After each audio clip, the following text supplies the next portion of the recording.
Phil for a minute before we, start the show proper. I don't have anything to add for the YouTube viewers this week. Oh yeah, dude. You know what I've been reading lately? What have you been reading lately?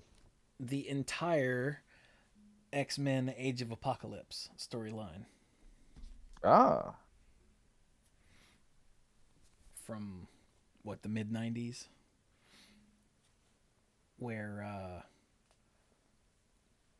Legion goes back in time to kill Magneto and accidentally kills Xavier, and that leads to a present where Apocalypse rules America and humans are hunted down and culled, and it's a whole thing. that sounds bad. Yeah, it was a massive dystopian thing, but it was marketed really well. They're like, we're canceling all the X-Men books, and they're mutating into something else for 4 months. Like Cyclops only had one eye and worked for Mr. Sinister, who was one of Apocalypse's horsemen. He lost the eye Cyclops to only. Wolverine. Wolverine lost a Hmm. hand to Cyclops when he busted Jean Grey out of the breeding pens. Out of the breeding No, pens. maybe they're This is the wow. pens. I don't think they're breeding pens. That's the wrong word. I mean, he was using them to get genetic material to make new things, but wrong word, wrong word. That's a very Mr. Sinister thing to do. Although breeding pens, Look, they're just called the wow. pens. My bad. Clearly, I've got some issues. Hashtag breeding pens. No. What else? Like, there's a bunch of like little things that probably don't mean much unless you're aware of the how the characters were at the time. Like at one point, Magneto sends Nightcrawler off to go do something because Magneto has formed the X-Men, to uh, live up to Xavier's dream. Hmm. And he ends up in a church, and he's like, I wish they'd have told me this. He knows how I feel about churches, which is weird because in the normal continuity, he's an extremely religious guy. Yes. And little things like Quicksilver is described as an eternal optimist, and I'm like, Quicksilver? Like, these are things I haven't read this in years. These are things I'm picking up on more now. I'm like, Quicksilver was never an optimist. That's neat.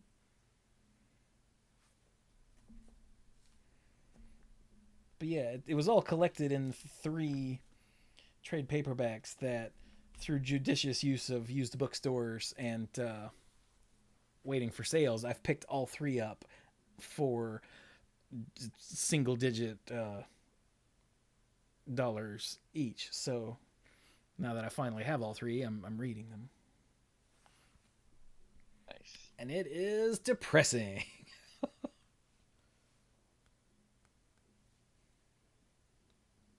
Highly recommended though. They brought Blink back. I say brought back. She was only sort of in a couple issues of one storyline, but she became a fan favorite somehow. And then she was I must killed. have missed. I must have missed her. Yeah, she was in, like, I don't know, 2 issues of the Phalanx Covenant storyline. And everyone was like, "Oh, she was so great." And so when Age of Apocalypse fired up, they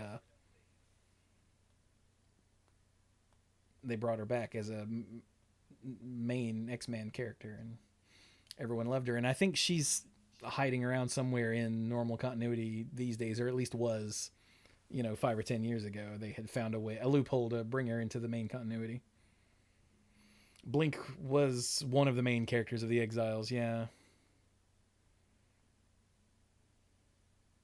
Anyway, so there you go, YouTube people. There's just a random thing that I thought about. Nobody caught my super clever wordplay. It's okay. What was your super clever wordplay? I did not I catch said it. I said I must have missed her because she's Blink. Oh, blinking. So, Boo! and now I have to Boo! explain it. Now I have to explain it. Jokes are So, funnier when you explain them. so I've heard. So, if not, what have I been doing with my life? All right then. So let's get started. Mike will be here shortly, so we'll just go on without him.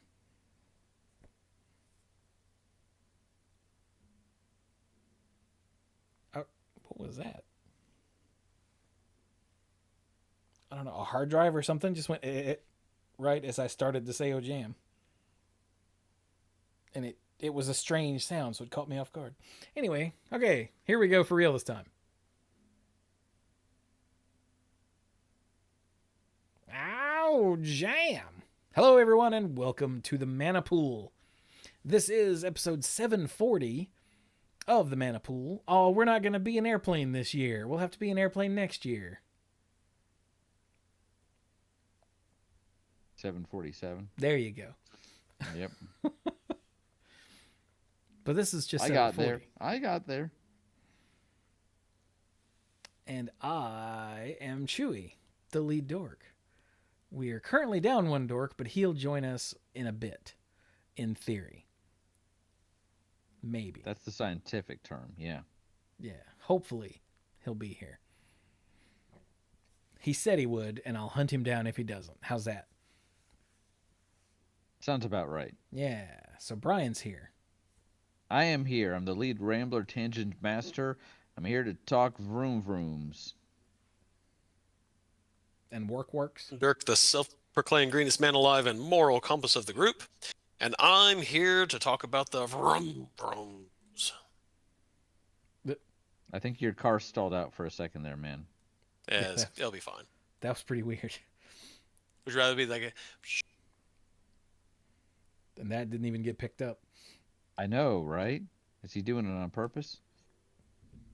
What's the other thing that chocobos say besides work? Quah. Yeah, the warks and the quest.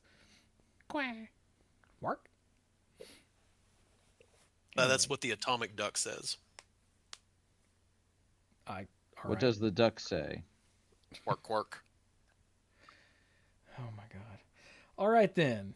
So, like I said, Mike will be here later, but we didn't want to wait because we didn't. So, yeah. Way back when we did, I say way back, I don't actually know when it was, but we did an episode on something else in video games. What was it? Weapons. Iconic weapons. Yeah. Although I think, was it video games specifically, or was it in like geek culture? It might have been more specific to video games. I have to look it up. We know our stuff. We know our own episodes of stuff. Pretty sure it was video games because Dirk brought up we should do vehicles, and I was like, yeah, and so we are.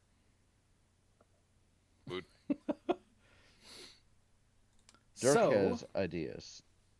There's all kinds of ideas. Yeah.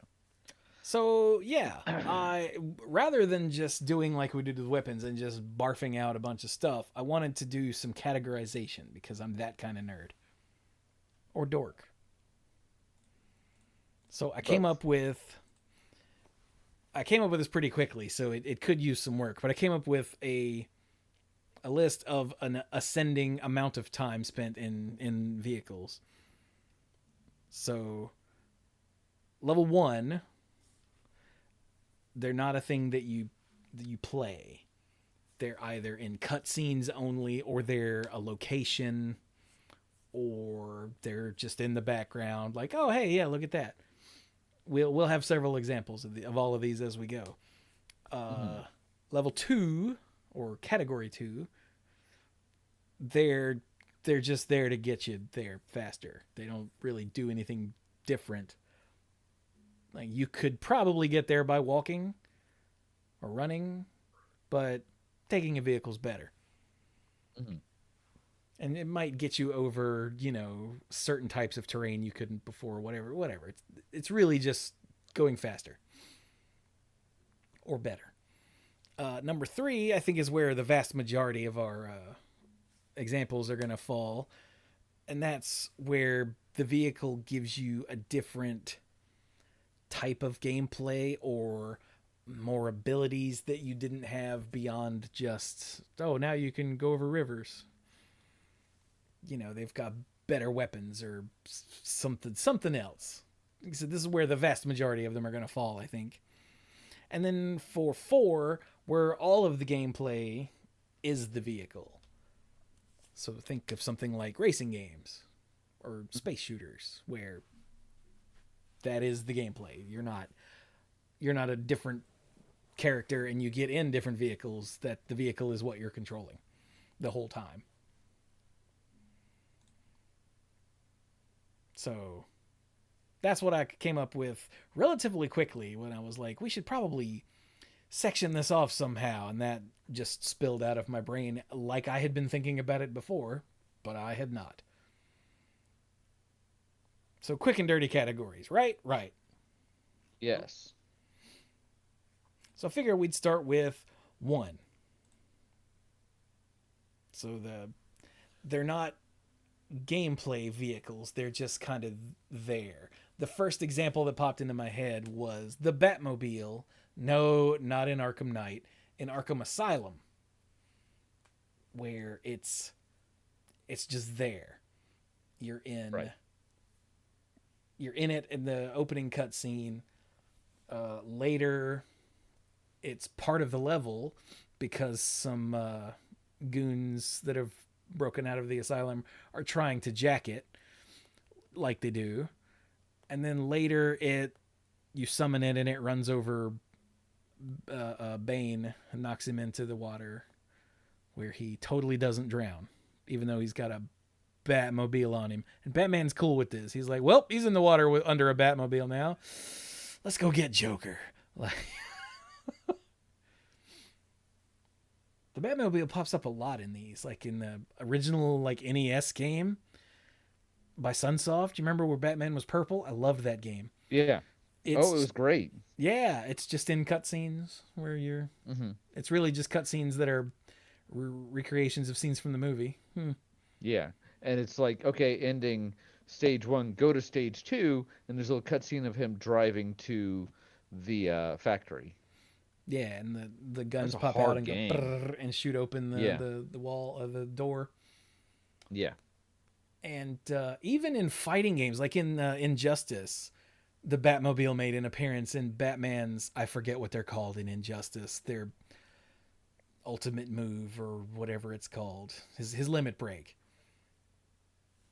It's where Batman reaches down to his gauntlet and taps something in and then does a backflip over the speeding forward Batmobile, and it slams into his opponent. Sure, it shows up as playable in other games, but we're not talking about those yet, so shut up. Mm-hmm.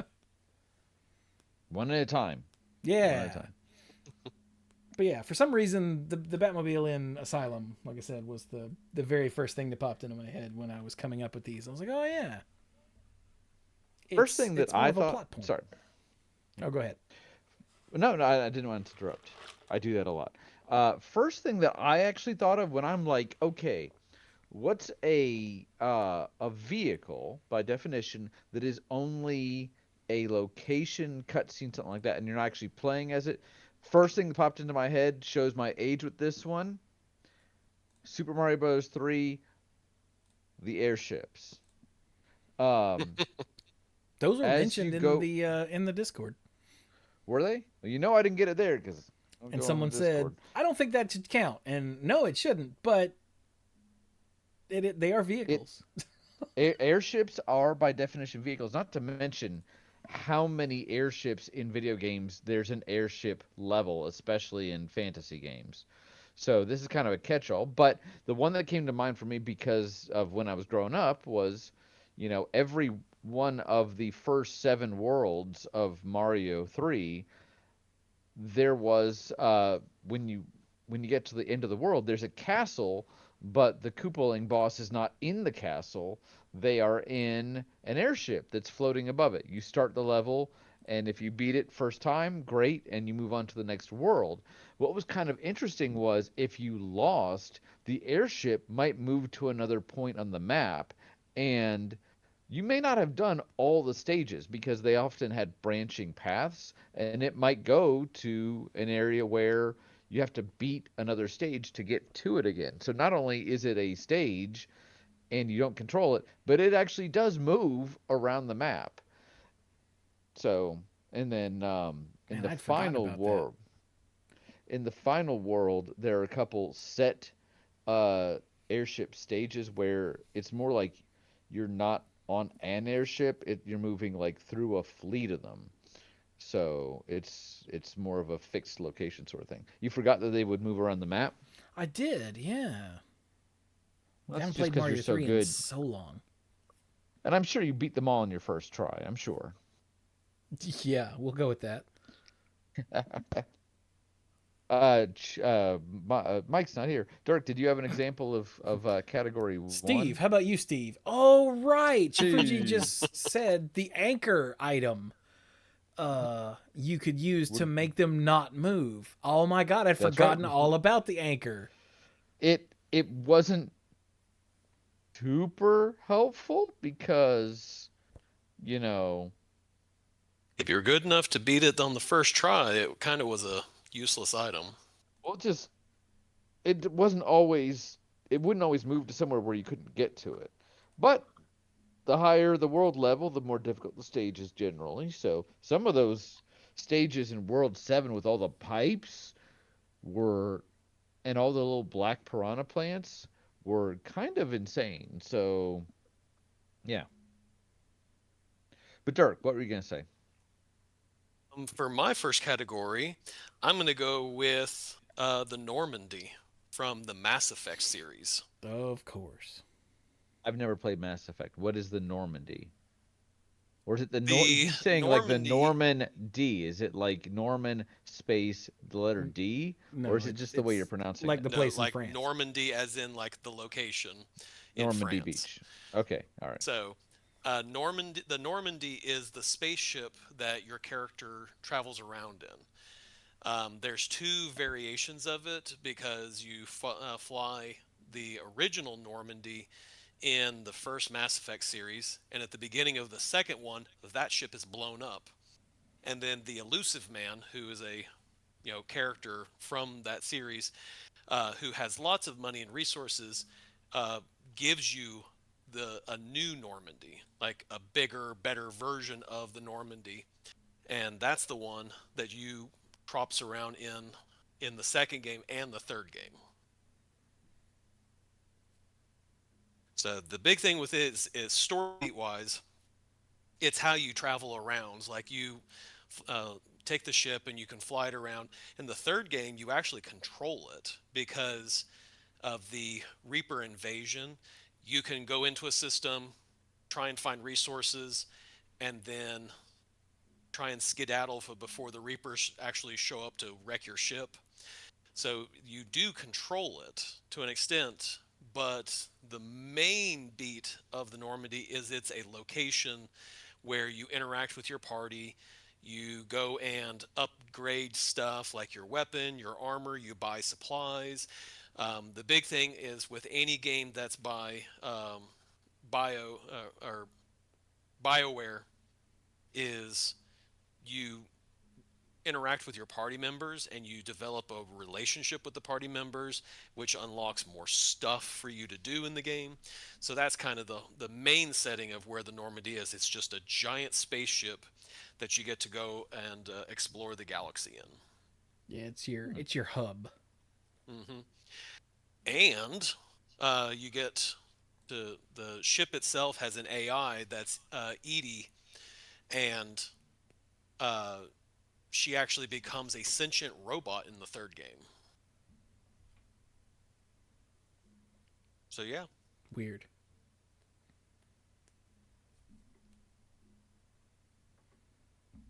Hey, Mike's home. So he will be joining us shortly, assuming his ancient ass computer Nice. will start up. Well, I know it's Chewie's turn if we're kind of just, going in rotation, but I just have one that is so similar to Dirk's now that I know what the Normandy is. Should I just go ahead and say it? Sure. I mean, yeah. It's the Hyperion from StarCraft 2. So in StarCraft, in the first one, toward the end of the campaign, Jim Raynor goes from, a motorcycle unit to a battleship unit just for story reasons. And his battle cruiser, because it's a legendary unit, has more health and power than the ordinary battle cruisers. And it shows up, I think, for the final battle against the Overmind. And then in StarCraft 2, it sounds like the Normandy. It's just your hub between missions, and you can actually go on the different levels and talk to different people and unlock cutscenes. And at certain points in the game, you might unlock side missions with Zeratul of the Protoss, and those are accessible in a different room. So even though you're not physically walking around it or anything, it's kind of a set backgrounds. It still feels interactive. So that was on my list. And when you said what the Normandy was, I was like, yeah, this is kind of the same thing. So I thought I would go ahead and Sounds just jump like in it. on that. As someone Yeah. that hasn't played either of them, sounds exactly the same. It does sound Yeah. like maybe the Normandy is a little more interactive because you can do different things. There is Yeah, a you can actually get bay. like elevators and go up and Yeah. down elevators. Like you get to interact. Like there's no cutting from one location to another. Yeah. You are constantly moving through the ship. Whereas in the Hyperion, you're like select to go to the mechanics bay, and in the mechanics bay, it's been a while since I played StarCraft 2, but you could actually like Meet spend Swan. resources, meet Swan, and you could spend resources to like if you wanted to upgrade these types of units, you could go ahead and do that, like give them the stim pack um, upgrade, or but if you do that, it's kind of like branching out the skill tree. You're not gonna have the resources to do that with everything, but it is basically a series of screens. Yes. And the other StarCraft 2 games also had the equivalent. The Hyperion is the Terran vessel, and in A Heart of the Swarm, it's the Leviathan. And in the third one, which is the Protoss one, it's the Spear of Adun is the I only played vehicle. I only played the first one, so that's the only one I could speak to. But they all serve sounds like Hmm. just as essentially the home screen. Yep, like your So base. Ooh, another one. Hang on a minute. Uh, the in Halo Wars, which is the real-time strategy Halo game, the only one that I've, you know, played a lot. You're on the is it the Spirit of Fire? Yep. Yeah, the Spirit of Fire is your ship that whenever you call down units or base Resources elements or and whatnot, they're coming from the Spirit of Fire up in space because it's hmm too big to land on a planet, so they send down temporary bases for you to do your real-time strategy game thing. nice. And it's a big deal. Like, it's where all of the everyone is. It's where everyone lives. You know, it's where all the stuff with the captain and all take place, and also it's how they get from place to place, and it has important plot elements where they have to. Oh God, forgive the shakiness of this because I haven't actually paid attention to the story in a while. But they have to dump their FTL drive that's what they did at oh the to end of blow it in up. order to stop the flood from Yeah, escaping or something of yeah, the they have to sort. blow up the shield world or whatever it was called to to stop the flood from getting out. Yeah, that's what it was. Did that ever get touched on again in Halo? Like, I have no If idea it if Halo did, it got Wars. picked up in Halo 2, Halo Wars 2, and I never played that one. Yeah, I didn't either.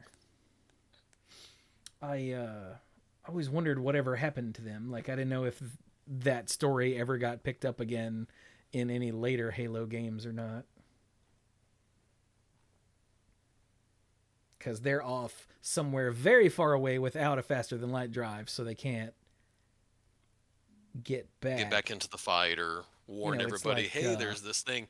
Because it actually takes place before Halo, so theoretically, they would have been able to warn everybody about the flood well before the Halo stuff happened. Yeah. Plus, they've got at least 3 Spartans on board.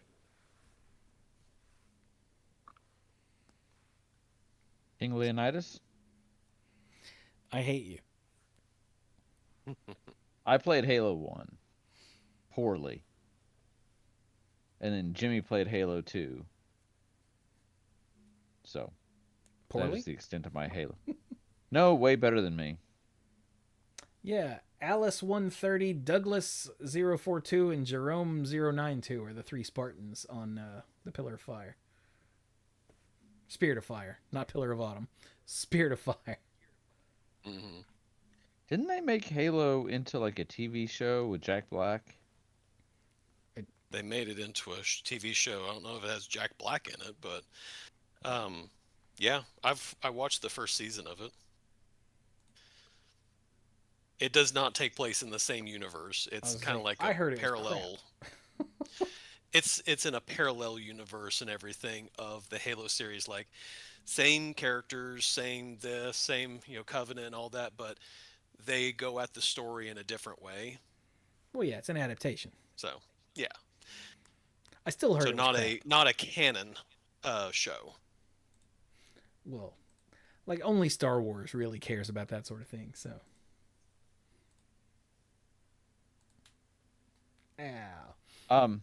I guess I did not actually have this on the list. I definitely had on Final Fantasy airships somewhere else on this list, but in Final Fantasy X, there was no actual overworld map. There kind of was, where on a once screen, you got the airship, it was a menu, right? it was a menu, but it was also a location. It sounds like kind of like the Normandy, where you would physically walk around, and there were parts where they'd be like, "Hey, there's a monster attacking the ship," and you'd have to try to remember which screens to go to, because it was, it was the first Final Fantasy for the PlayStation 2, so it was very beautiful, and it's still, the art still holds up to this day, but it was a lot of, set background screens. And so there might have been a button on the controller to give you like the little arrows, like, hey, this screen ends here or whatever, but I don't remember. But I was always having to be like, all right, I have to go up to the top. So wait, no, this is the bottom. So, but you would have various characters on board at certain times. There was a merchant, so it was a more of a home base sort of thing again once you unlocked it. But it was really interesting because I think they were trying to get away from the look of the traditional Final Fantasy overworld, where, oh, your character can physically walk around the world in about 5 minutes. If you just walk from this pixel to this pixel, they wanted to give the impression that this was a much larger world. So instead, you're flying around the air on the airship, and you can't tell. You're just telling them, go over there, and some indeterminate time later, you're there. Mm-hmm. So yeah, the airship. I don't know that it ever had a name. Probably the High Wind if it had one, but I don't remember. Ooh, I don't know. I don't remember what it was from Final Fantasy X. Airship FF10.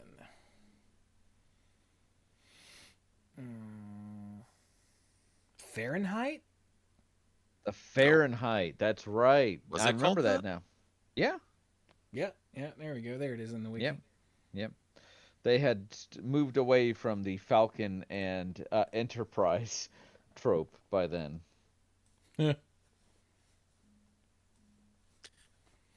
Well, let's see here. A couple more from the Discord.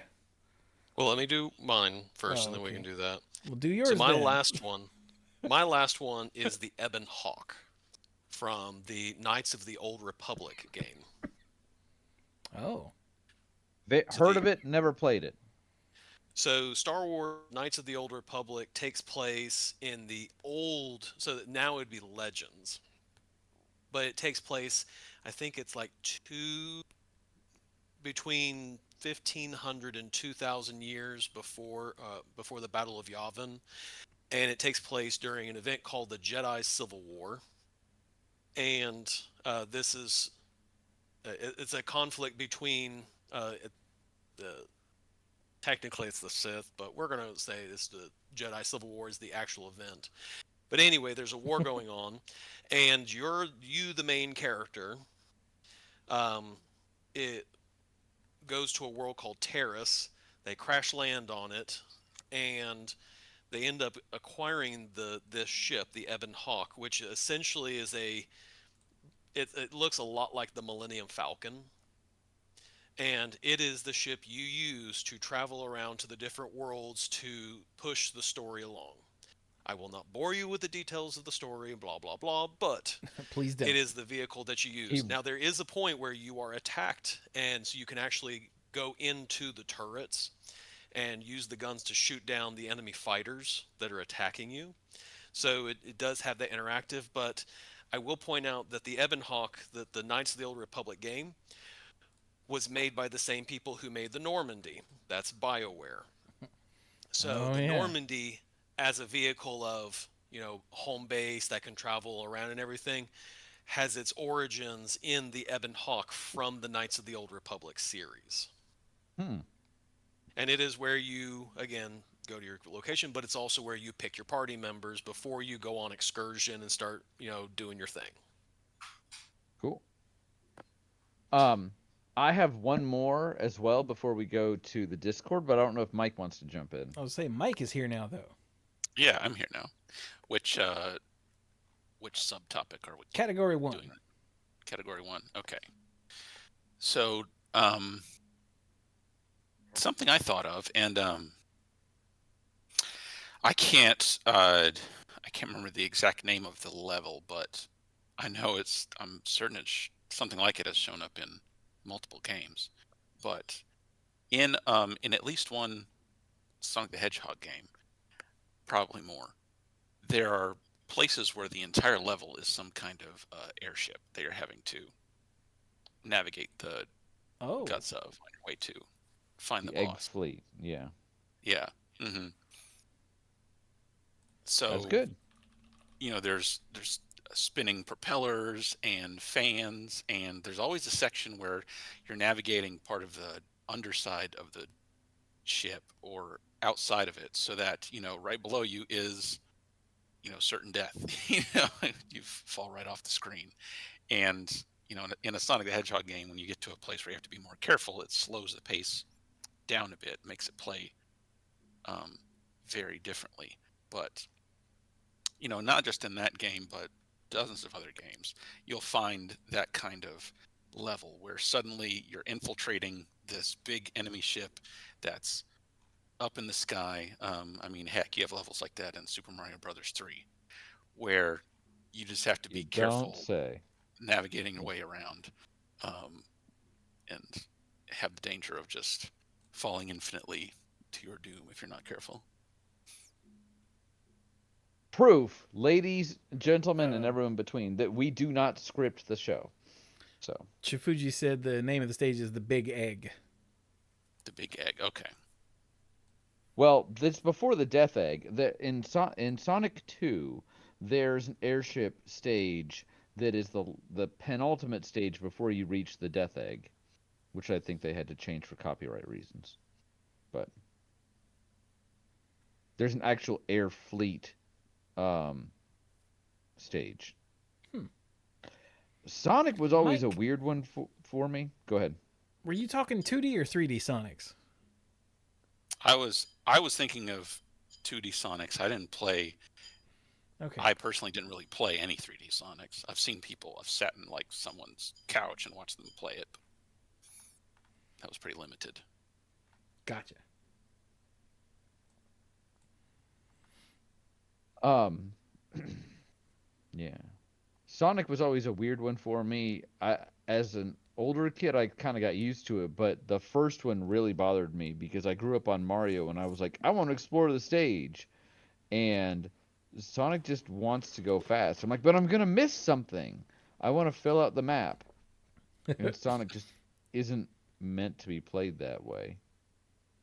So, for my last one in this category, I'm gonna mention uh, Big Blue from Smash Brothers because it is a vehicle or a series of vehicles that the stage is entirely encompassed by, but unlike an airship stage where you're on a single airship or even a fleet stage where you're moving between them, this is kind of similar to that, but because we're talking about a fighting game, you're having to like um keep jumping from car like uh hover car to hover car. Oh, so I this always is liked the Big Blue. this is the side-scrolling one where you're actually on the F-Zero. Yes. Okay. Yeah. They're mean, vehicles technically. I know this is sure. kind of loose, but the hover cars from what F-Zero are absolutely vehicles. Oh yeah. And and this stage was kind of an interesting stage because you had to keep, jumping from them. So I didn't want to spend a lot of time on it. I just thought it was kind of a different take on them. Hmm. So others that were mentioned in the Discord that fall into category 1 are the Subsea from Star Tropics. I think that's category Yes. 1. Well, you do actually have to navigate Yeah, in you it. do, don't you? Okay, never mind. We'll come back to that in a minute. Samus's ship from various Metroid Oh, games, That's a good one. because Samus's ship is always just like a setting or a save point, yeah. Yeah. and it's not really a. I haven't played all of the Metroid games, but I don't think there's a place where you actually fly the ship. Although I No, I could don't be remember using misremembering. it to. I don't remember I don't using it to I go don't anywhere. I agree. I've not played all of them. I've heard incredible things about Dread. And apparently Metroid Prime 4 is either out or about to come out. But um I don't to my knowledge, I've not heard of a game where you actually fly the ship. I don't think Metroid Prime starts on the planet, so you do a little bit of travel from some other place, but it's just in a cutscene. You don't actually pilot the ship, as far as I R- remember. right. And category 1 includes cutscenes. So, Hmm. Did oh, initial release date is showing on the search site as December 4th. So I guess it comes tomorrow. out tomorrow. Huh. How about that? Hmm. Timely. So, anything else about Samus's ship? I mean, it definitely fits the category. Yeah, it's super iconic, but it's really just a cutscene thing and a save point. Yeah. Yeah. Man, anytime you find your way back to the ship in Super Metroid, not only is it a save point, but it's going to refill all your health and all of your missiles, and it's like, Yeah. I did not know until YouTube. I played the heck out of Super Metroid as a kid.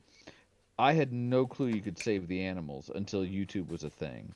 And I was like, "Oh, now I feel bad for never saving the animals." I think it was mentioned in a Nintendo Power or something, because That's how I learned about it. yeah, It because was a I Nintendo never Power. would have been able to find them on my own. You have to try to blast through something you can't normally blast through, right? So, or it's a bit innocuous.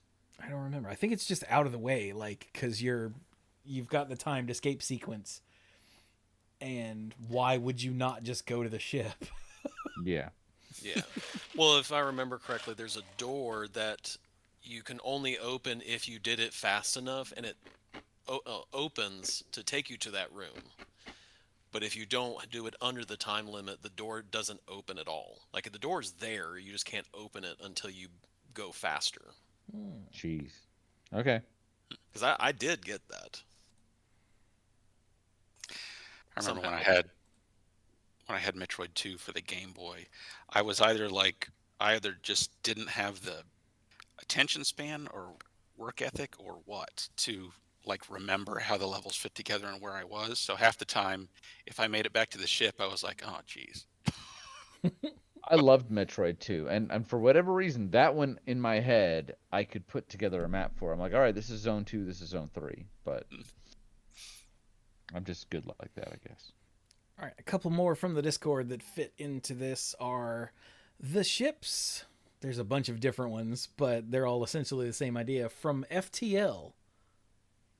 I don't know what that is. FTL is it's a roguelike space management simulator. Mm-hmm.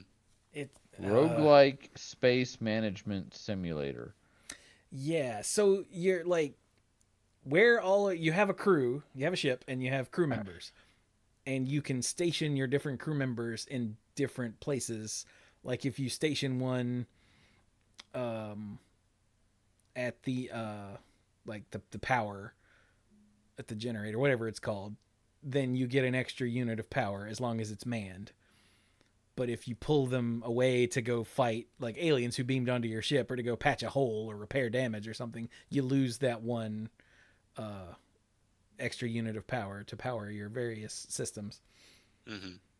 Stuff like that, And you can find upgrades to give you different or better weapons and more powerful shields, for instance. And you can find new crew members so you can man everything and have more people able to repair things. And you go from place to place and you're hit like you've got a branching paths of places to go, planets or whatever. And when you get there, something happens like, oh, it's a merchant, or oh, it's some sort of event where you have to make a decision, and or it's a fight or whatever. So, it's roguelike because all that's randomized. And yeah, but it all takes place on your ship. And, if your ship blows up, well, your run ends. So that's very important. But it's not like a space shooter where you're controlling the ship. Like you're telling the ship where to go, and then you're controlling all of your characters in the ship. So the ship is really just the setting.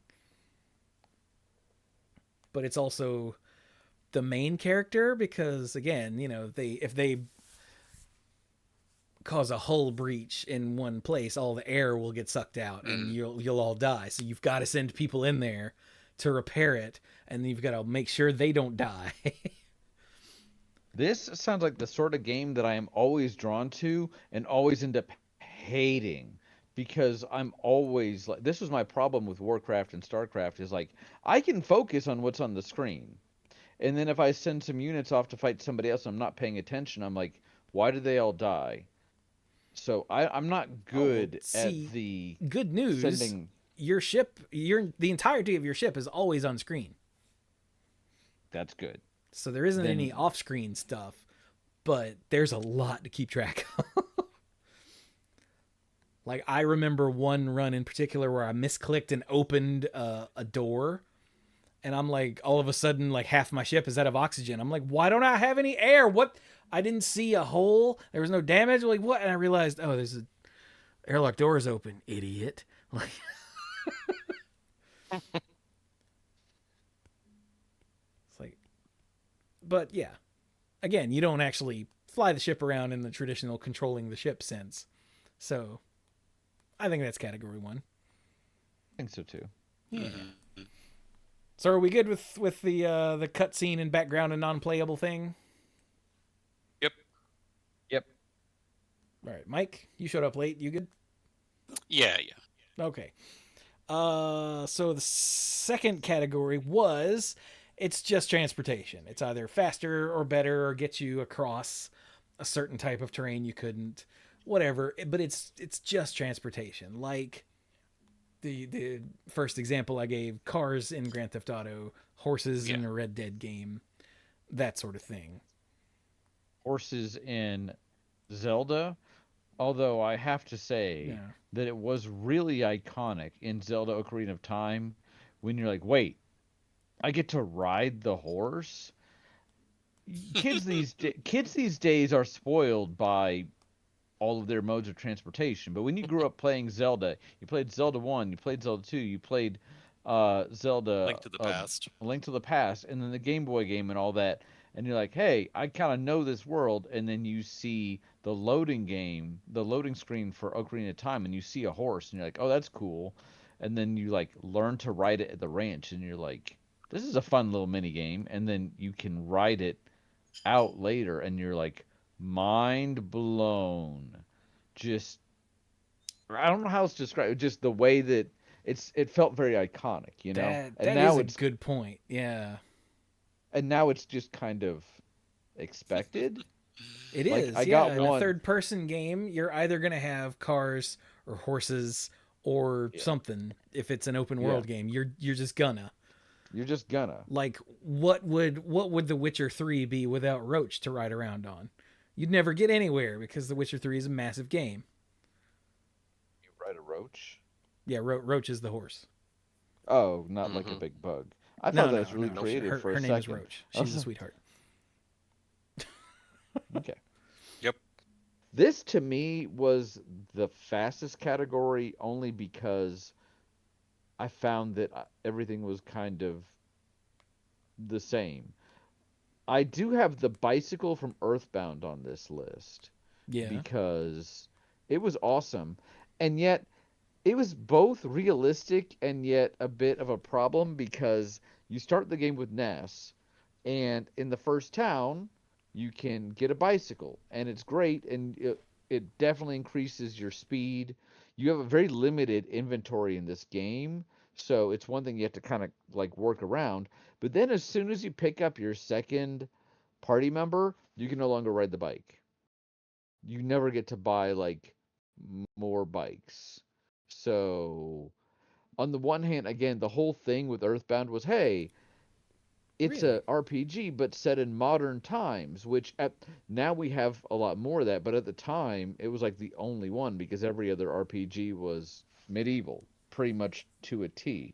Yeah. So, hey, you get a bike, you can order pizza, and you can call your mom on the phone and do all these things, but you can't have two people ride a bike. That's unrealistic. So, it was cool, but at the same time, it had very limited functionality. But I had it on the list. Was I was had the no bike in the idea first? that Earthbound's bikes work that way because I've never played Earthbound still. Yeah, me either. It's awesome. Oh You wait, should- Mike's not 404. Oh my god. Yeah. Sorry, Mike. I don't remember. Were the bikes in the first Pokemon game limited to the Safari Zone, or were there other places you could use them? No, You could I use had them I, anywhere. I had Okay. the no, not They had to be on anywhere. trails, I think. You had to be on trails. If you tried to ride it into a mall or something, Professor Oak would call you up and say, "Butt face, this isn't the time to use that." And I'd be like, I didn't even name him Butt face. Jeez, Professor Oak. But no, I had Pokemon. I had it on the list because at least in Red and Blue, um, you could get one fairly early. They were just kind of expensive, but then you could use them for the whole game. You just couldn't ride them inside. Mhm. But they were all they did. They're definitely category 2 because all they did was let you go faster. My list Yeah. was basically Earthbound, Pokemon, and Chocobos. So that's my whole list. Yeah, Chocobos let you in most games anyway that you can ride them in. At least the ones I've played, they let you get from place to place slightly faster. Some of them can go across terrain that you can't on foot, and most importantly, you don't run into enemies. Yes. So if you're not trying to random encounter your ass all the time, then finding a chocobo to ride was just glorious. Like, oh, I can just get there. Mm-hmm. Oh yeah. Especially in the early ones when they had a high encounter rate. And while we're here, most of the airships, at least in early Final Fantasy games fall into this. Yeah. I had the lunar whale, aka the big whale, in its early translation. In the next category, for reasons that I'll get to then, but it's kind of straddling the line. Yeah, yeah. The but like let's see, in Final Fantasy 1, the airship just lets you go to the northern continent where there weren't any places to land your ship. Harbors or a place like that. Yeah. Yeah. In Final Fantasy 2, did you ever get control of the airship, or was it just a thing you were like, "Hey, take me there"? I can't remember now. I think you do, but even later in the game, it's very limited, like where it opens up, because most of the places you want to land, you can't land in. Oh So yeah. you And still have to move around a lot. in Final Fantasy 3, you get so many different airships. You do. Like You one of get them airships. you fly there and then it explodes. Like Yep. another one you Actually, that get and you can go anywhere you want, but if you go over this one particular town, it'll get shot down. It happens a lot. Yeah. You have some fast ones. You have one that can turn into a regular ship so that you land in the water, and then you have one that turns into a submarine, and you have one that's necessary to beat the game because it's armored and it actually fires shots at random encounters, but it is the So weird. slowest. And then you need it to like hop over mountain ranges. Yes, hop over them, and it's like we the invincible. I hated And that it so much. yeah. Oh, hey, And then look. in 4, Mike just resubbed for 68 months. Good lord. He said, "Hey, buttface, you can't take your bike in there." yeah, thank you. Ah, damn it, In, buttface. in 4, they were just regular airships, although sometimes they could fly over lava and sometimes they couldn't for story reasons. But then there was the lunar whale. So I guess to explain my, here's where it kind of blurs the line for me is it's not just faster, but it enables an entire area you couldn't get to without it. Mhm. So But I when we talk mean, about 3 allows for different gameplay, but the really, gameplay there is still that's the what all same. of the airships do, though, is like in Final Yeah, Fantasy 1, when you get the airship, now you can go to the northern continent, which you Northern Continent. absolutely couldn't do before. That's true. I think when I was making my list, that was kind of a question mark for me, but I can see it being in 2. To the moon! Again, my experience is limited to Final Fantasy X, where the airship there wasn't something where you flew around a world map. It was just a place to hang out and then a menu for fast traveling to other regions of the world. Yeah. Yeah. We talked about We that before before you got here. Okay. we put in category 1 because it's Mhm. essentially a stable location. Okay. So, yep, not your fault that you weren't here. So, It is. On on my list for the second category, there is actually a picture of it on the screen. So there are several vehicles on there, but the one I chose is the Scorpion battle tank from Halo. What doesn't that give you big ass guns to use? Yes. But in Halo 2, so there is a level where you're told, hey, here's this tank. You need to get to the other side of this bridge because we need you to take down this big thing on the other side. And so you can go to the other side without the tank. uh But it's better that you take the tank because you have a big gun you can now shoot stuff down with. Thus, the better Chew- category of faster, better. Chewy, he did ask about this without naming the stage in before we got started. He said, "Hey, in this hypothetical, where would this be?" And we said, "Yeah, that'd be 2." So, Hmm? you didn't mention that it had guns. Yeah, When you this is more of mentioned a category 3, I think. when you Like the mentioned, Warthog. hey, there's a vehicle that you can take to get to the end of the stage faster. I thought of like so in There was a Pitfall. Excuse me. There was a Pitfall remake for the PC that I remember in like 1996 came with our whatever the PC was at the time, and it was great. I actually really liked it, and there were minecart stages. Think about it'd be the equivalent of the minecart stages in Donkey Kong Country. That's what I thought you were talking about. Is you could walk the whole stage on the rails, maybe if you have the momentum, but you can jump in the minecart and go faster. Okay.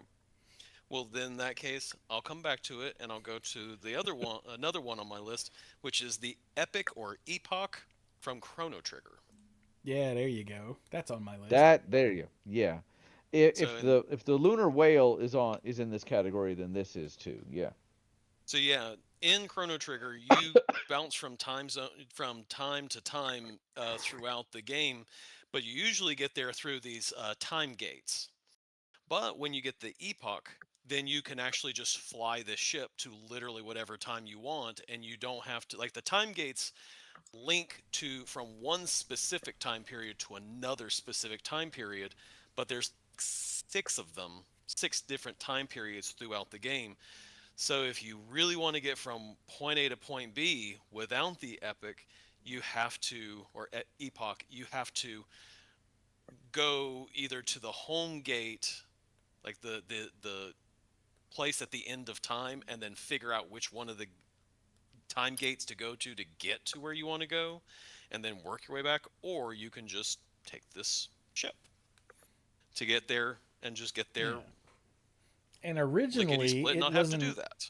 Originally, it wasn't even a ship. It was just a thing, because you couldn't It move was just through a machine, space but then just they through threw time. wings on it. Yeah. And then later it got wings, so you could fly around. Yeah. Exactly. Originally it was just essentially a time gate. And then a jerk face took it and put wings on it, and you got it back. Thank you, Dalton. Jerk face. Not to be confused with butt face, who can't use his bike in there. I already used that. Yeah, we'll see how many synonyms for butt face I can come up with in a single episode. Yours truly, dump face. Dear dump face. But no, that's a good one. I didn't even think about that. Epoch. Yeah. How do you say that? I've heard scientists, when I've they heard talk about epic, time periods, say epoch and epic and epoch. I've heard all of them. I don't know if there's a agreed upon way. I'd have to see it spelled in Greek to give an opinion. Well, okay then. Well, no, because there's a different letter used for the short e pronunciation and the long e sounds. So if it's spelled with epsilon, it's epoch. If it's spelled with an eta, it's apoch. Oh. So everything in a Grand Theft Auto game falls under category B, pretty much, except for the tank, I guess. But my personal favorites. So in GTA 3, you just really had cars, and I think a tank, and I think one plane, maybe? I don't even remember if there was a plane in GTA 3. I can't remember. I don't think you had a plane in GTA 3. It wasn't until Vice City that you got an airplane. But you know what else you got in Vice City? Motorcycles. Motorcycles. The motorcycles in Grand Theft Auto games are so much more fun than the cars. Mm-hmm. Not only because of the maneuverability and the ridiculous speeds, but also because when you screw up, you go flying and die. And it's hilarious. There was one time I was playing around in Vice City, and I was going so fast on one of the motorcycles.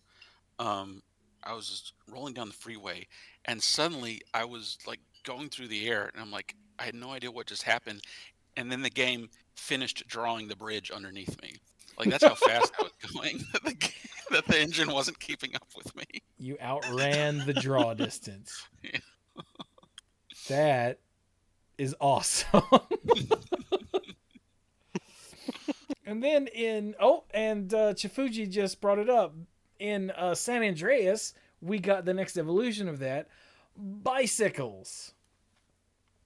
I don't know if And we bicycles also ever got came 18 back. wheelers, didn't we? Do what? Didn't we get ATVs? Didn't we also Oh. get those in San Andreas? I think so. I didn't really like them. I loved the bicycle, and precisely because of what Shifuji just said in the chat, because it had a mechanic to where if you uh, didn't work out or move a lot, your character would get fat. Like if you would eat food to replenish health, your character would get fat, and you could go to the gym or run around a lot or get in fights like fist fights or ride a bike to burn off the weight. And yeah, riding a bike around town was my favorite way to burn off weight because I would go and just eat and eat and eat until CJ was humongous, and then I would go ride around on a bike and be, the fat guy on the bike doing flips, and it was amazing. The muscle meter and the fat meter weren't mutually exclusive. You could max out both at the same time. I remember Gabe found that out, so he kept his guy like at maximum fat and maximum muscle for a while. He looked so Holy ridiculous. crap! I don't think I knew that. So you could be like the Kingpin from Spider-Man. Yeah. Mm-hmm.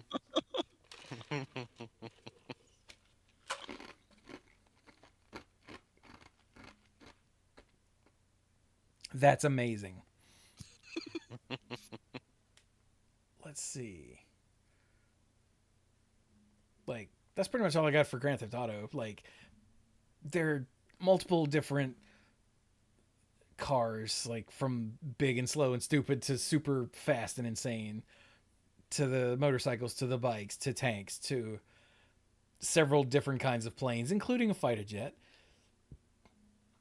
I think helicopters showed up in 4. They might have been in San Andreas. Maybe there was a helicopter in San Andreas. I don't remember clearly. Ooh, there was a jetpack in San Andreas. I remember that now. Just popped into my head. That was silly. Don't forget the remote control plane. You go to hell. I never finished that mission line because of that one. What was it? Bombing vans or something with the remote control plane. That was miserable. Mm-hmm. And it apparently, I didn't know this at the time, but I learned years later, with the advent of even more internet, that everyone hated that. Yep.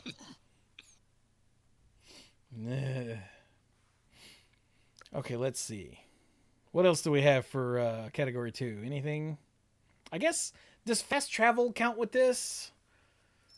Like, I mean, wait, a long time ago, Chifuji brought up the subways in the Spider-Man games, and I think so. It's either 1 or 2. It might straddle the line between 1 and 2,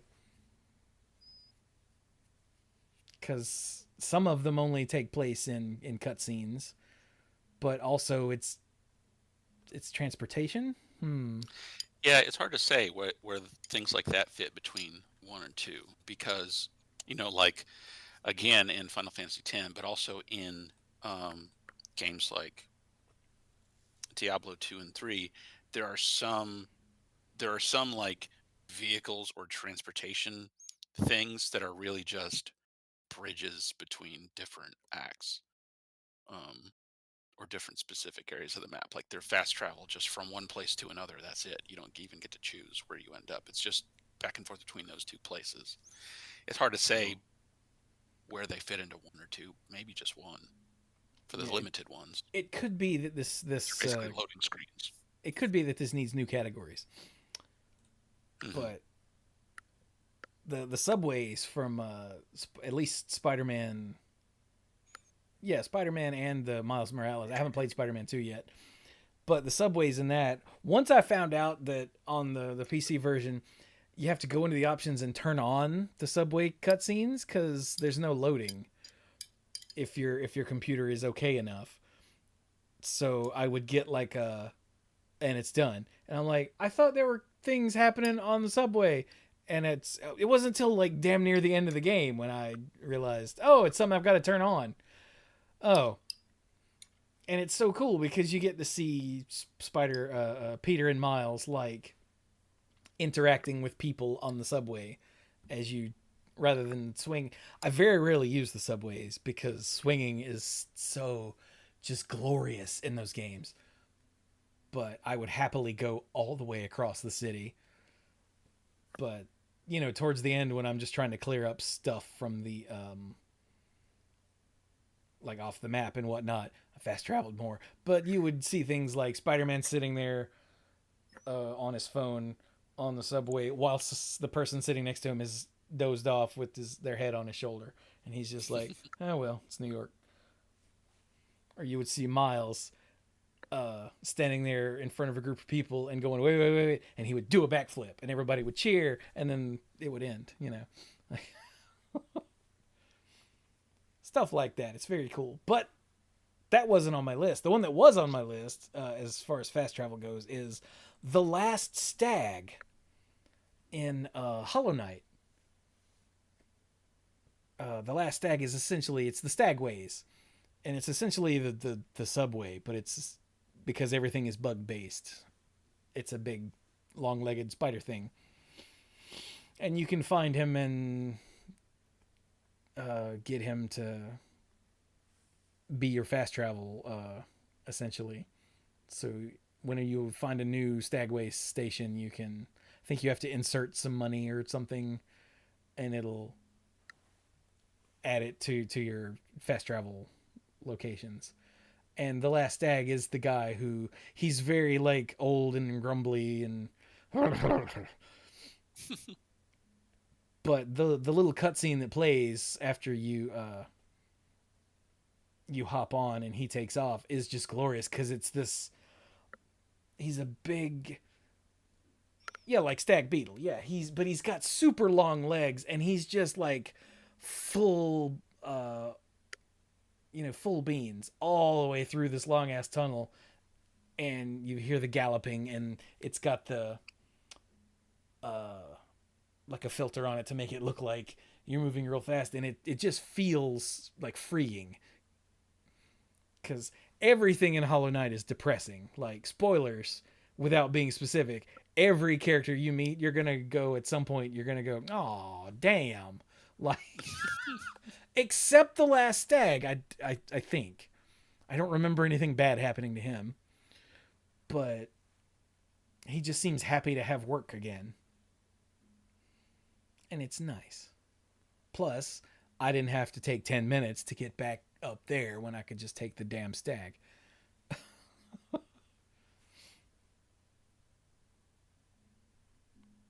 One that I had that also falls into this is in World of Warcraft. You can have mounts that help you get from point A to point B. The history of mounts in World of Warcraft is in itself its own story.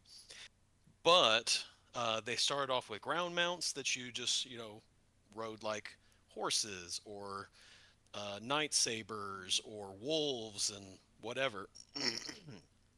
And then in the first expansion, the Burning Crusade, they brought in flying mounts. And so you could fly around the map and everything. But in the second to most recent expansion, the Dragon Isles expansion, they added something called dragon riding, which has been changed now to dynamic flying. But in it, instead of originally flying was treated like swimming in the game, where you would press the jump button and you would just sort of rise straight up, and then you would just go straight forward or straight back or to the side, like you're sidestepping, and that's how flying worked. But with dynamic / dragon riding, it became more like actual flying. Like, you can jump into the air, but you can't go higher unless you make your mount flap its wings to go higher. And one of the best ways to go faster is for your mount to actually fall, pick up speed, and then pull out of a dive, and you would be going significantly faster that way. And then you can also flap your wing to make yourself go faster forward. You cannot go backwards unless are you change your forward direction. So in this case, that's why it's dynamic flying now, is it actually treats flying as though you actually are using real flying mechanics. So if you want to get someplace super fast, you need to find your way. Either you need to have enough energy in order to flap your way up to a higher elevation and then dive to go faster, or you need to start at a higher location and then fall to pick up speed to then go zooming forward. It also means going uphill is a bear. Like This if sounds a your lot like final destination is a mountain, it's a bear to get up.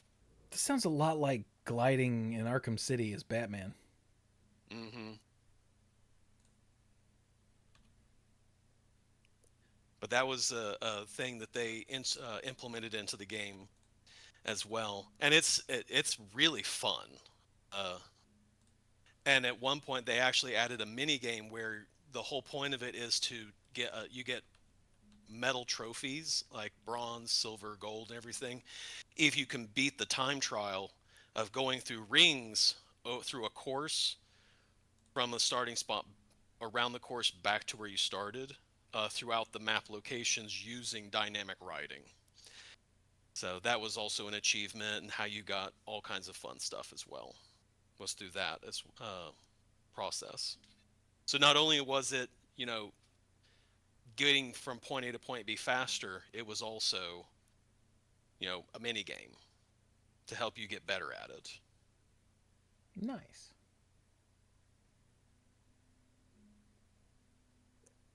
That's all I got. Fair. Oh, I forgot to come back to it. The Subsea Oh yeah. from Star Tropics is essentially it's just a way to get from point A to point B, but it's got the little robot that's on it is called Navcom, but he's really just Rob.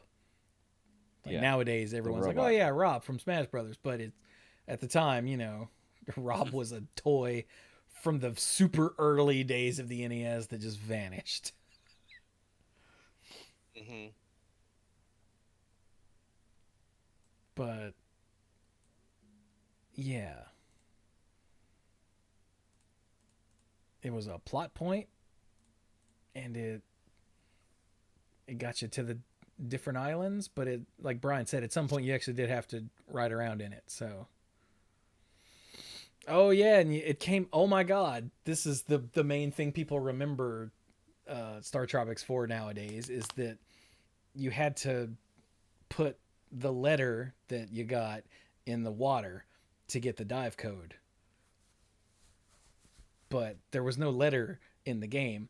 It was an actual physical letter that came in the box of the video game that you had to dunk in water. And I very much remember not getting, like, I rented that game from the video store and was stuck. Because again, this is well before the internet was even a thing, or even in the Nintendo Power was a thing. And yeah, I just at this point, I'm like, I have no idea what to do from this point forward. That was always a problem. Yeah. It was a really neat idea, but but it was how did they, I forget how they've solved that for digital versions, like on the Switch Online I know store. that I know that for the Wii, you just went into the menu and it was like, here's the code. Oh. Well, that's fair then. Yeah, I know you shared it in the Discord, but I didn't watch it then, and now we're recording, so I can't go watch it now. Chifuji's like, I put it in the Discord. He's like, yeah, but we're in the middle of stuff now. So should we? Oh, and the last one is the Vespertine from Sea of Stars, which I think Pinball mentioned, that I'd completely forgotten that you got a vehicle in Sea of Stars, which is stupid because getting the Vespertine in Sea of Stars is awesome just because of the way it handles. It's one of those where you hold down a button and it'll move forward and then you steer. And I don't know why, but driving the Vespertine around the map, it's a ship, a big pirate ship. And driving it around the map was just fun. Like, it was awesome. I enjoyed it. I spent a lot of time just going, woo! Because you could drift your pirate ship, bro. Oh, Chifuji said it actually has a digital version of the letter and you click a bucket icon to dunk it. Okay, that's just adorably disgusting. Nope, strike that. Reverse it. Disgustingly adorable. There we go.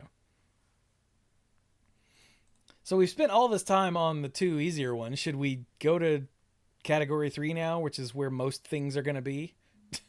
Sure.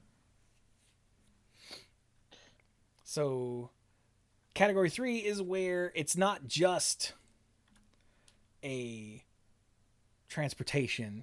It actually gives you something else to do.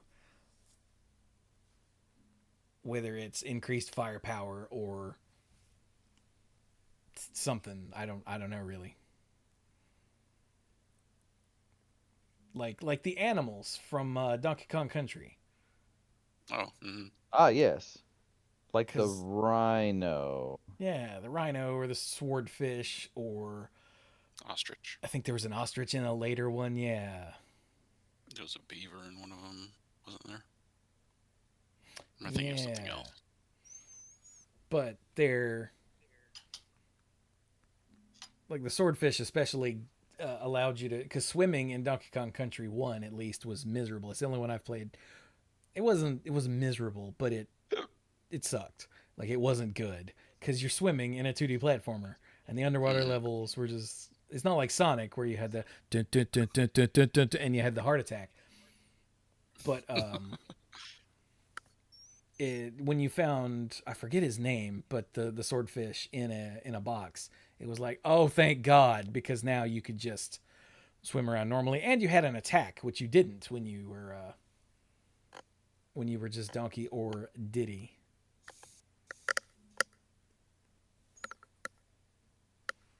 That was one from the Discord, but they're essentially a power up, but they were still, a vehicle that you rode around on. Like Rambi the Rhino let you run faster and could slam into enemies with his horn, which was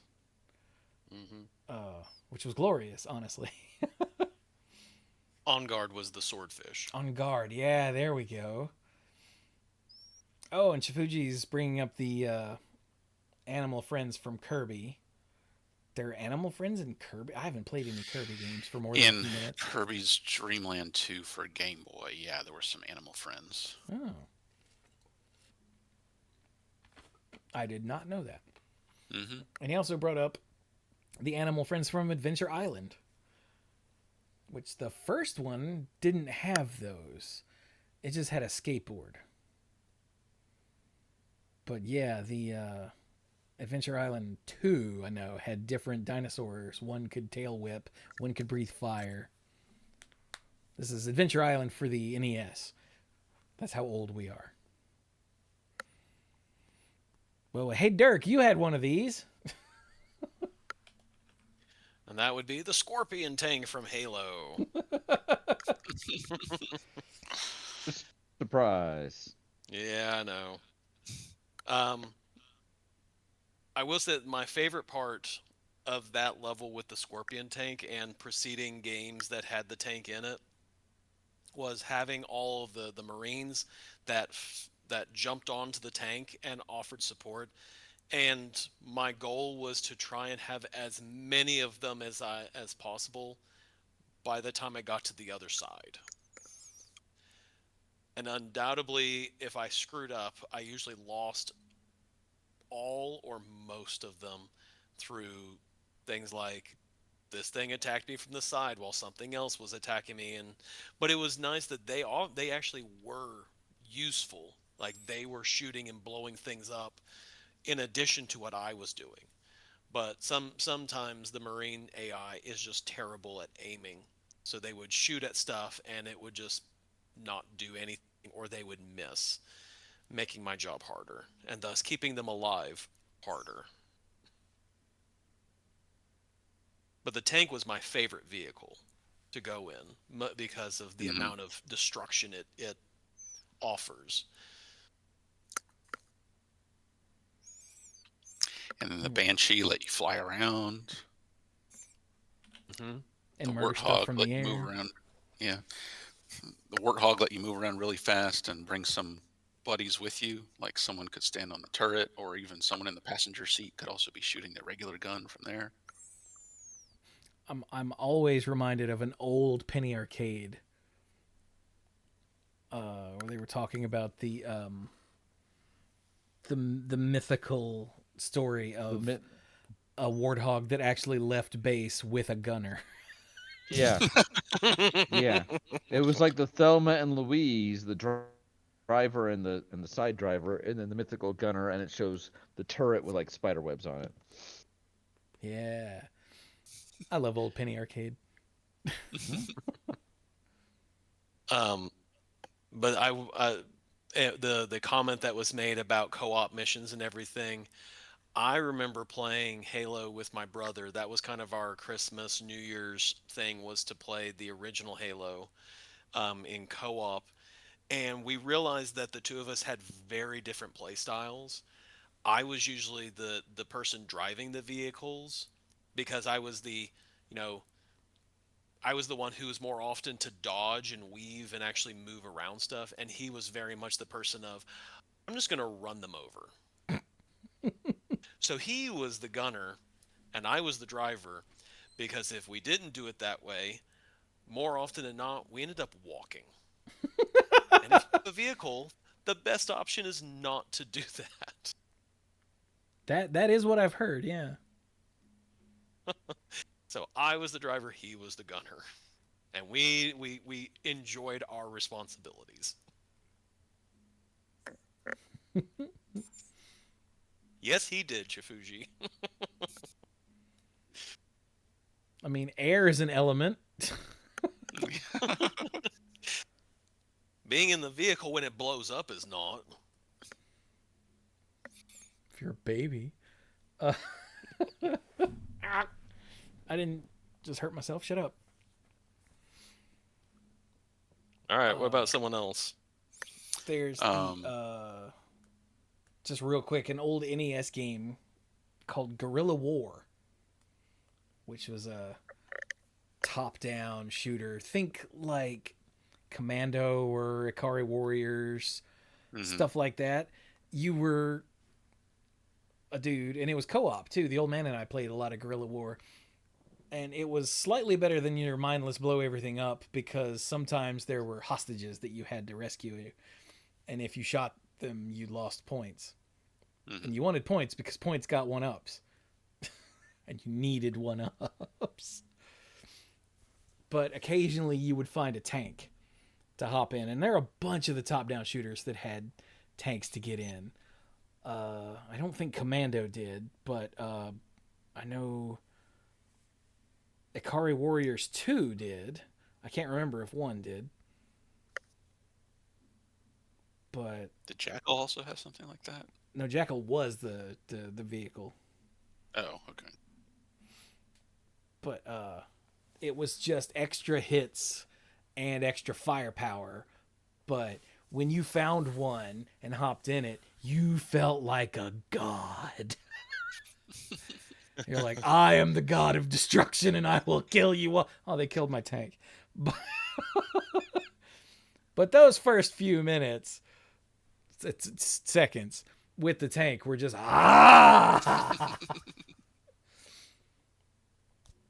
But okay, sorry, Mike. What were you going for? So we also got to mention in the chat of the animal friends from Golden Axe. There was that weird little flightless bird thing with the Chicken tail. leg. Yeah, there was the one dragon that breathed fire directly in front of you. There was another dragon that shot a little ball of fire across the screen. I think that was it from the first Golden Axe. Golden Axe 2 had a different kind of chicken leg that looked funny, and when it would swing its tail, it would swing it on both sides of you rather than just in front of you. Oh. And it had a different fire-breathing thing. Mainly, I remember the one that didn't get a Genesis release. What was it called? Revenge of Death Adder, where the animal friends, you could also find extra, like there was a big like praying mantis that you could hop on to stab people, but you could also find attachments for them. So like you could find little like catapults, so you could put the catapult on your mantis and have a ranged option too. It was so cool. And one of the playable characters was Gilius Thunderhead, the dwarf from the first game, riding on the back of a big caveman-looking dude. So you could be a little dude on a big dude on a praying mantis that also had catapults on. And those were the days. Also, the new He-Man beat 'em up that's coming up sometime in the future looks essentially like it's gonna be Golden Axe, but with He-Man. He-Man and the Masters of the Universe TM : Dragon Pearl of Destruction. And it looks super great. Since the Marvel Cosmic Invasion just dropped a day or two ago, this was brought up again, and I'm like, I don't care if it's not completely broken, I'm buying this game. And I hope, and oh yeah, there's a scene in the trailer here of He-Man riding Battle Cat. And there might be another scene of them riding something else. No, there's not. But still, if you can ride Battle Cat, like what the hell else do you need? Nothing. That's what. Can I ride Cringer? No, because Cringer won't let you ride him because he's hiding under the table. I mean, accurate. Yeah. Anyway, sorry, that was a Golden Axe tangent there. Also, the chicken leg was an enemy in Altered Beast. Oh, yeah. Which always struck me as, even back in the day, I was like, is that the same thing? Why is that this? That's weird. But they were both Sega first party games, so it's not that weird. I wonder if they ever made a chicken leg plushie. Anyway, somebody else talk. So this one kind of straddles the line between 3 and 4 because you spend most of this game in a vehicle, but I'm going to talk about Star Fox 64 because you spend 99% of the game in the R-Wing, Well, see, which that's is category 4. Yes, but you have different kinds. And one of them is not being in a vehicle at all. So does that still qualify as 4? What game did that show up as an official mode, running around on foot? In Star Fox 64. No. Well, like... You were not on foot in Star Fox 64. No, only if you beat all the... If Yeah. you did like all the super hard stuff, then you could unlock a multiplayer versus mode on foot, but it wasn't a regular. There weren't any levels like that. That's correct. the I guess I can talk about this when we come to number 4, if you think that that's appropriate. There You was actually had Star Fox Adventures was the one that was originally a different game that they shoehorned into Star Fox. Yeah, and that's the one with the dinosaurs, isn't it? I Like the think so. on Yeah. foot with like Fox fighting with a spear. Yeah, it's a 3D collectathon thing that they, for some reason, crammed Star Fox IP into. Apparently, they never made a chicken leg plushie, by the way. But I am looking at several like little plastic figurines or clay made things, and they're so cool. Well, Anyway, if yeah, I'll come back to Yeah. Star Fox in number 4 then, because you do spend the entire game in a vehicle. Mhm.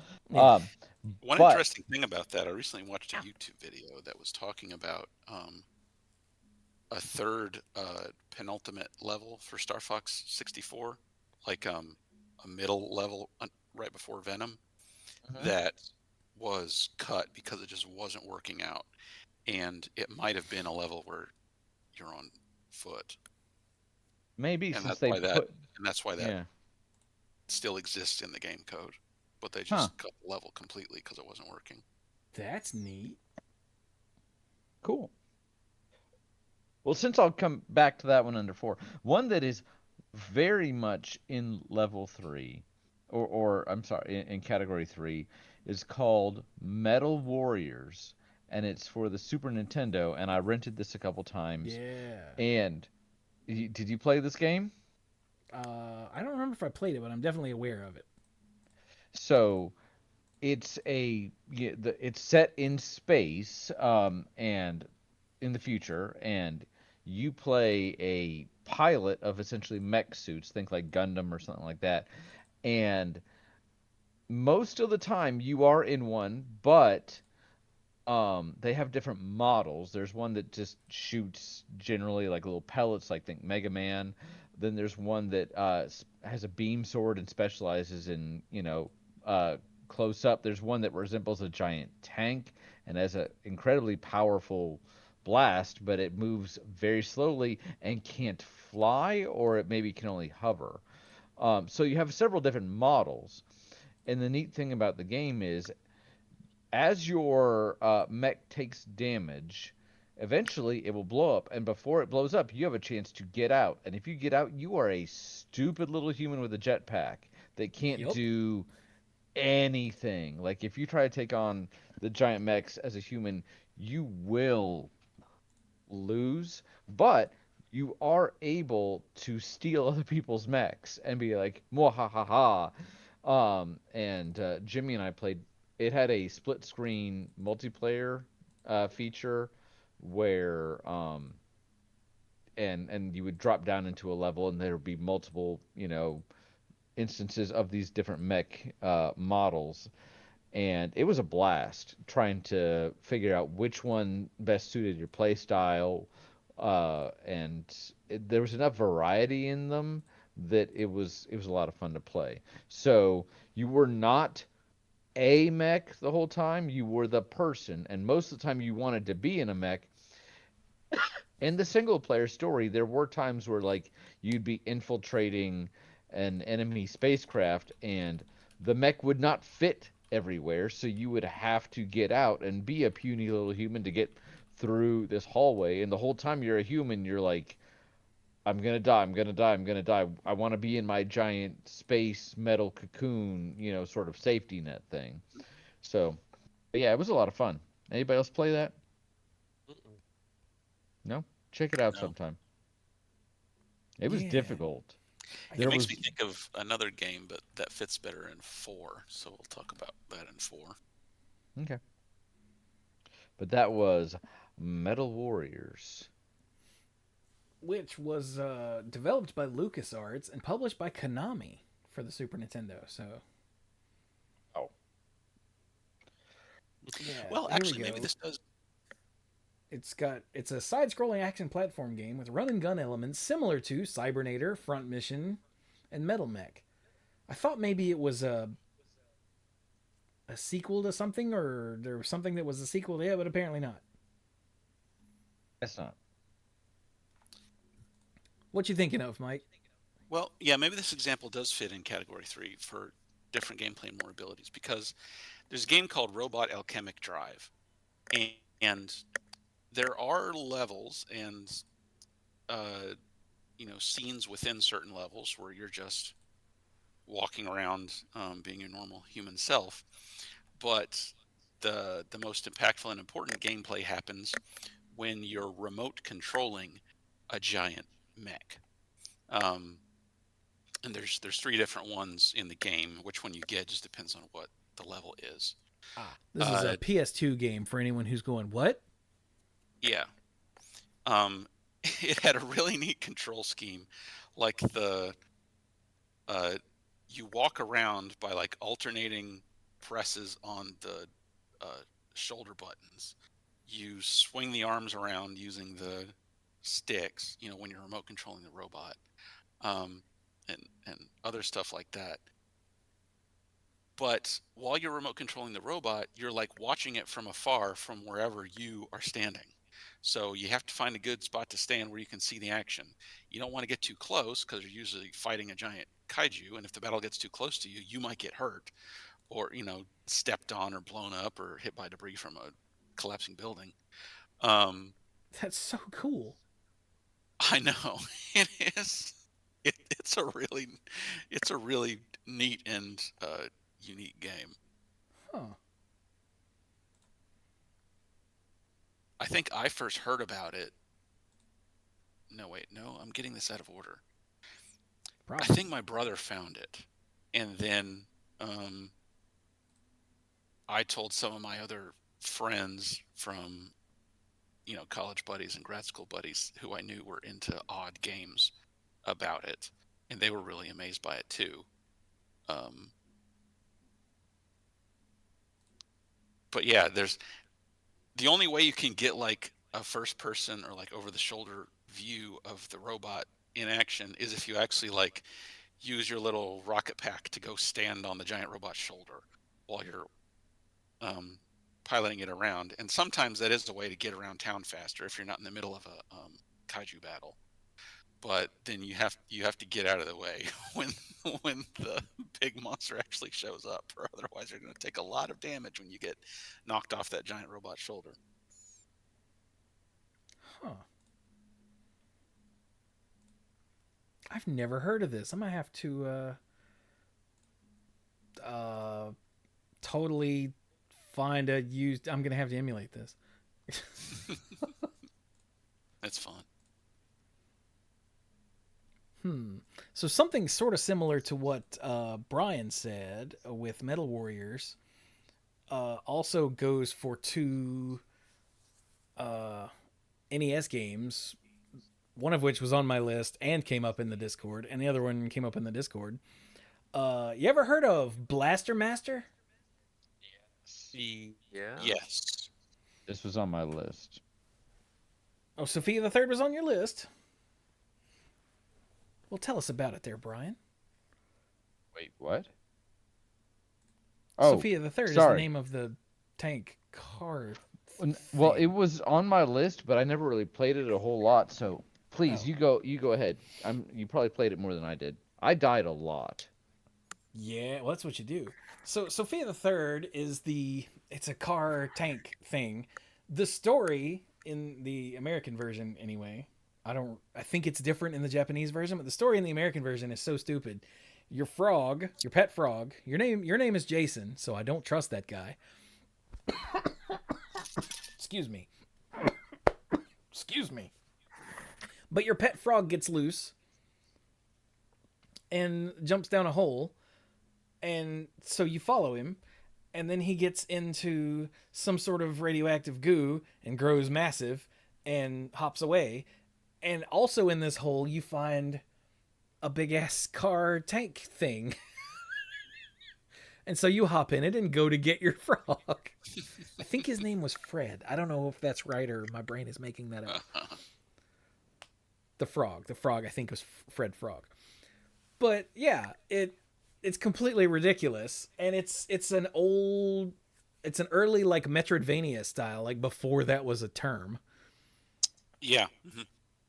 And you 'Cause you got to get go find different. stuff. Yeah.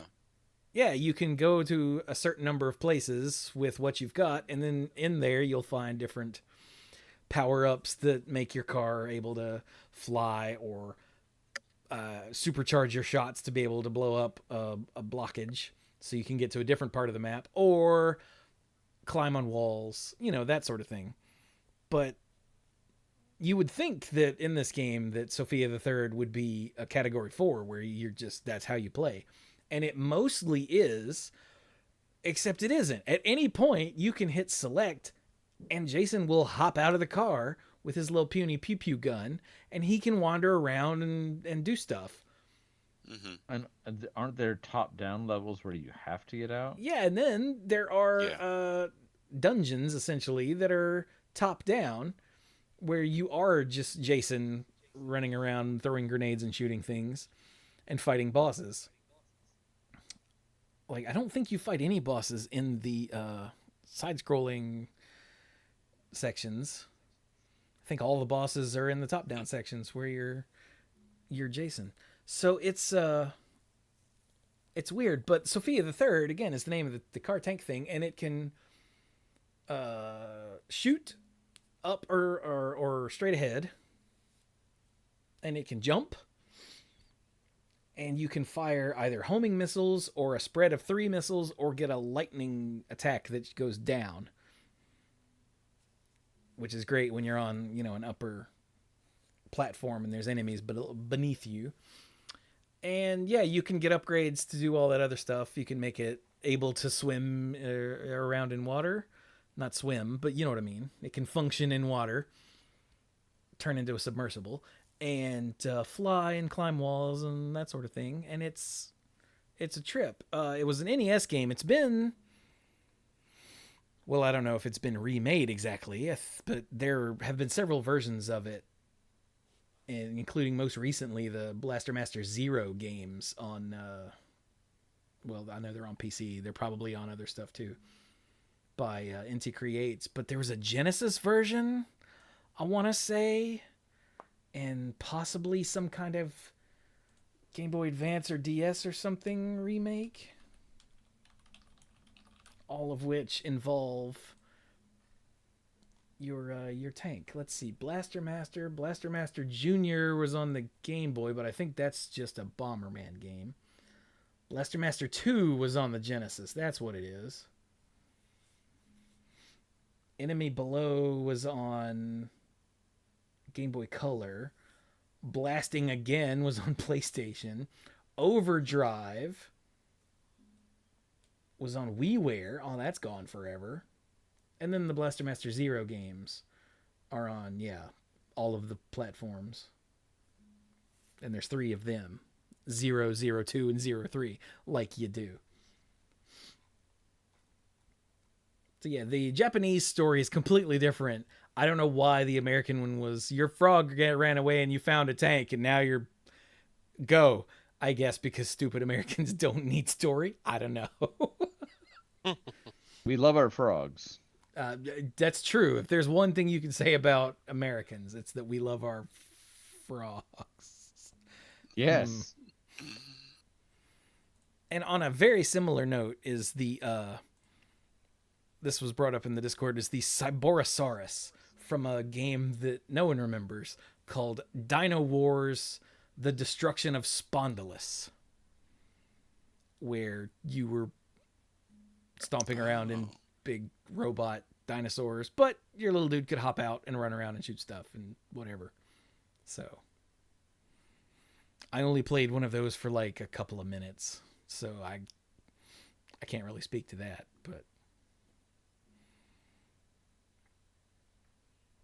and one last one from the Discord is well, not one last one actually, there are a couple more that fit, is the tank from Metal Slug. Metal Slug is a side-scrolling run and gun. For those of you who know, you're like, duh. And for those of you that don't, it's like Contra. But better. Yeah, I said it. And Not disagreeing. apparently you could find a tank and hop in it and blow stuff away. So, sort of like the top-down tanks, except in a Metal Slug game. But anyway. All right, what else we got? I have the motorbike from Final Fantasy VII. Because again, the whole game is not focused completely around the motorbike and everything, but there is one section of both the original Final Fantasy VII and Final Fantasy Remake where you're riding a bike and you are supposed to be fighting stuff with your sword to knock other guys that are attacking your group or the group's vehicle. Your goal is to knock the bad guys off their bikes and prevent your guys from taking damage. So that's one. That's another one I had. Additionally, Ooh, and in the remake, you also get to meet Roach Motorbikelson. He's a trip. Which shout out to the Character Issues podcast for giving us the name Roach Motorbikelson. Apparently, the voice actor for Roach actually responded to that, so that's canon now. His name is Roach Motorbikelson. And if you've played Final Fantasy VII Remake, you're like, yeah, that fits. And if you haven't, you're like, Chewie, what in the hell? Trust me on this. Yep. The Magitech armor from Final Fantasy VI also falls into this. How did I miss that? Yeah, you get it occasionally in the game, and it packs quite a wallop when you're in it, and like what it does to other or your enemies and everything. And what's nice is it actually offers cure early in the game when that's not an option early in the game in terms of spells, magic spells that are available. I'm pretty sure Terra starts with cure, but it I know she gives starts with it fire and I think a status effect. I don't remember if she had cure or not. And then, I mean, she probably does. I just don't remember.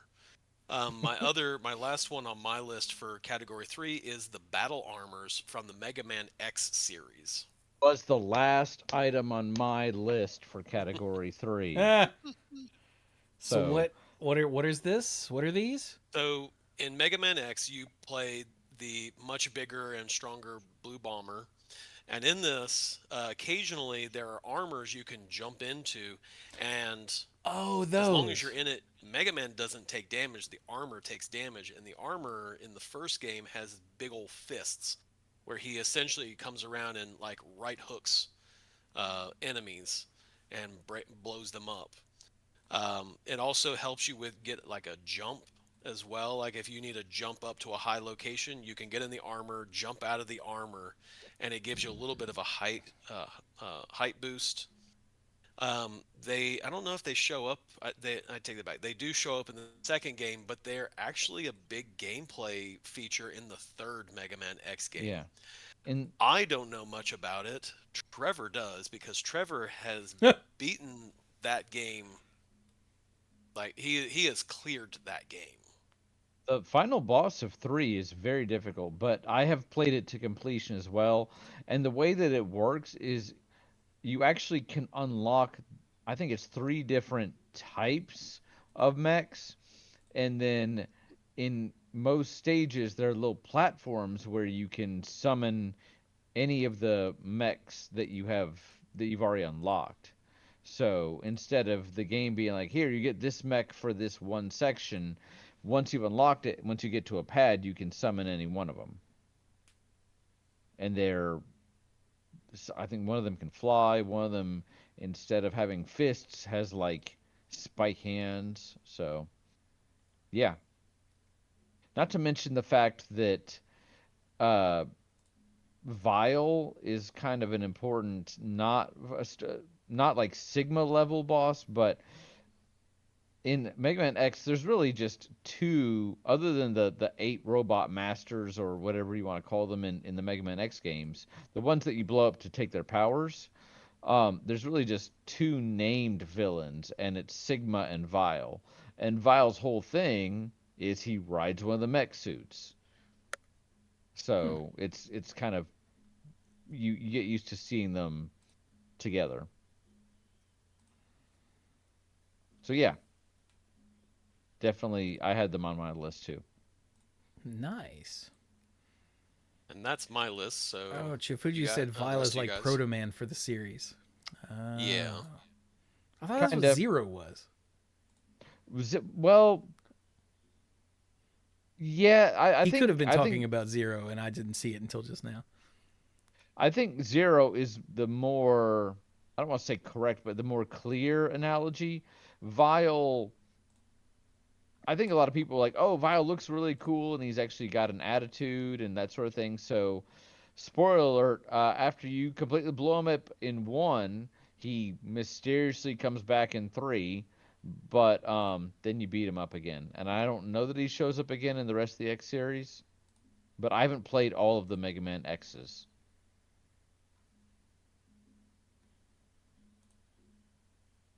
That's fair. So should we? Oh no, wait. There was one more from the Discord, which I don't know if this one counts or not.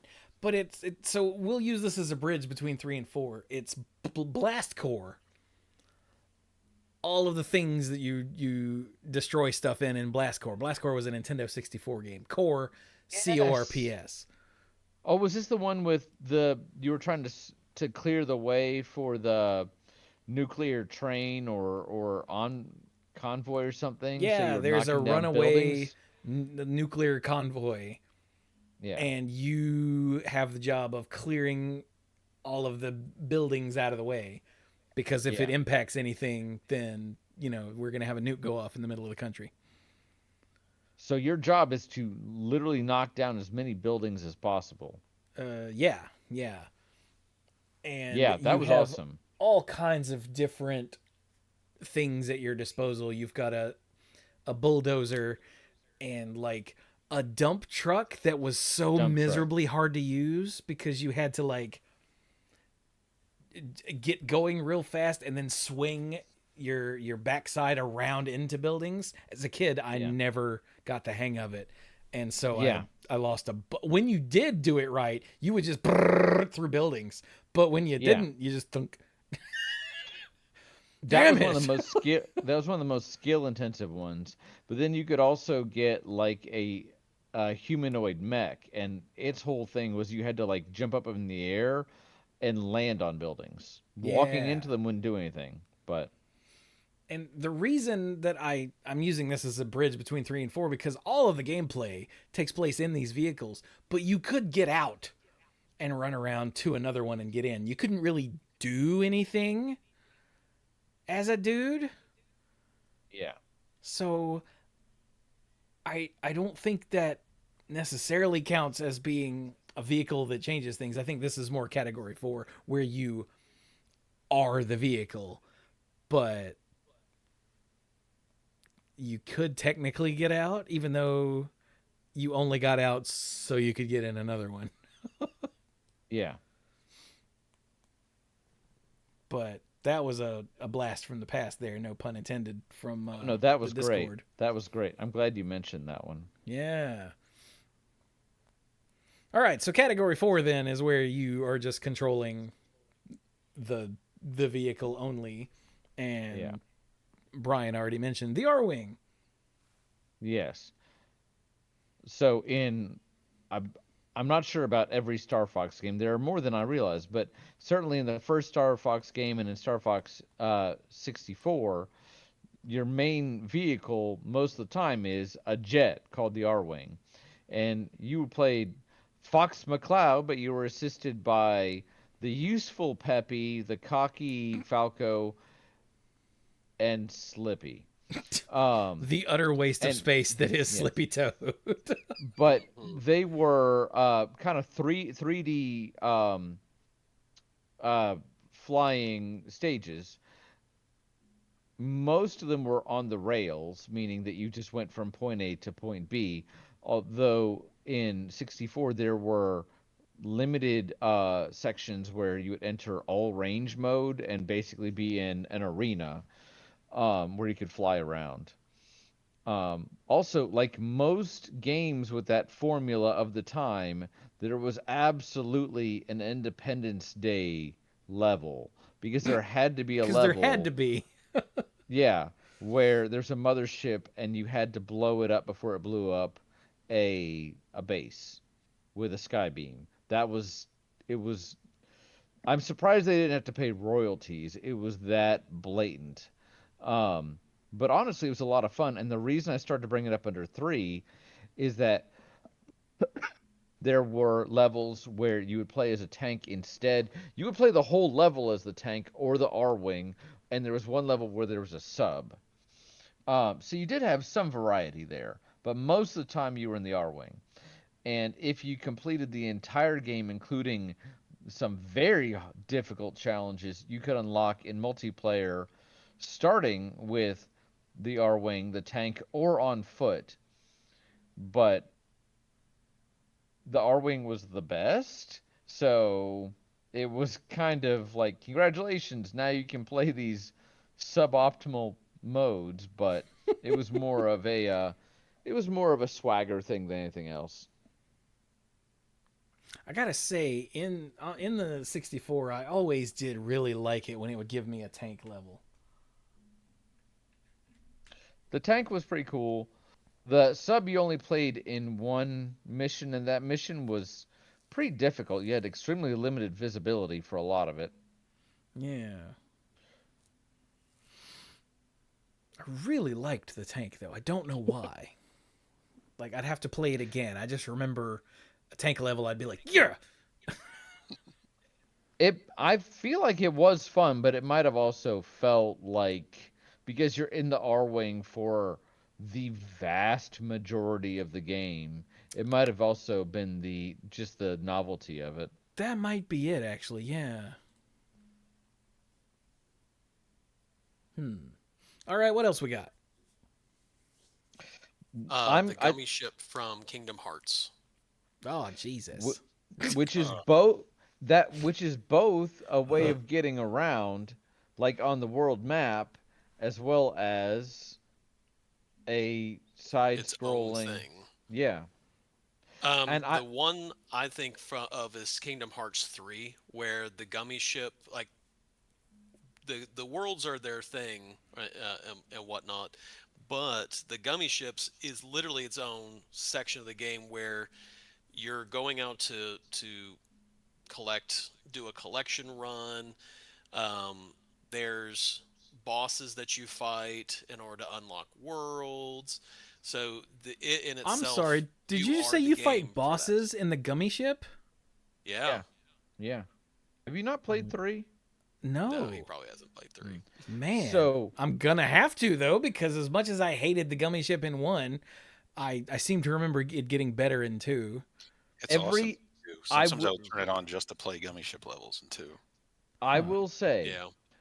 the gummy ship gets better with every installment because Carrie, who's played Kingdom Hearts 1 multiple times, and as we've already discussed, has beaten Sephiroth and all that, would give me the controller for the gummy ship because she didn't like it. And she found the menu to build your own confusing Because it and was tedious, awful.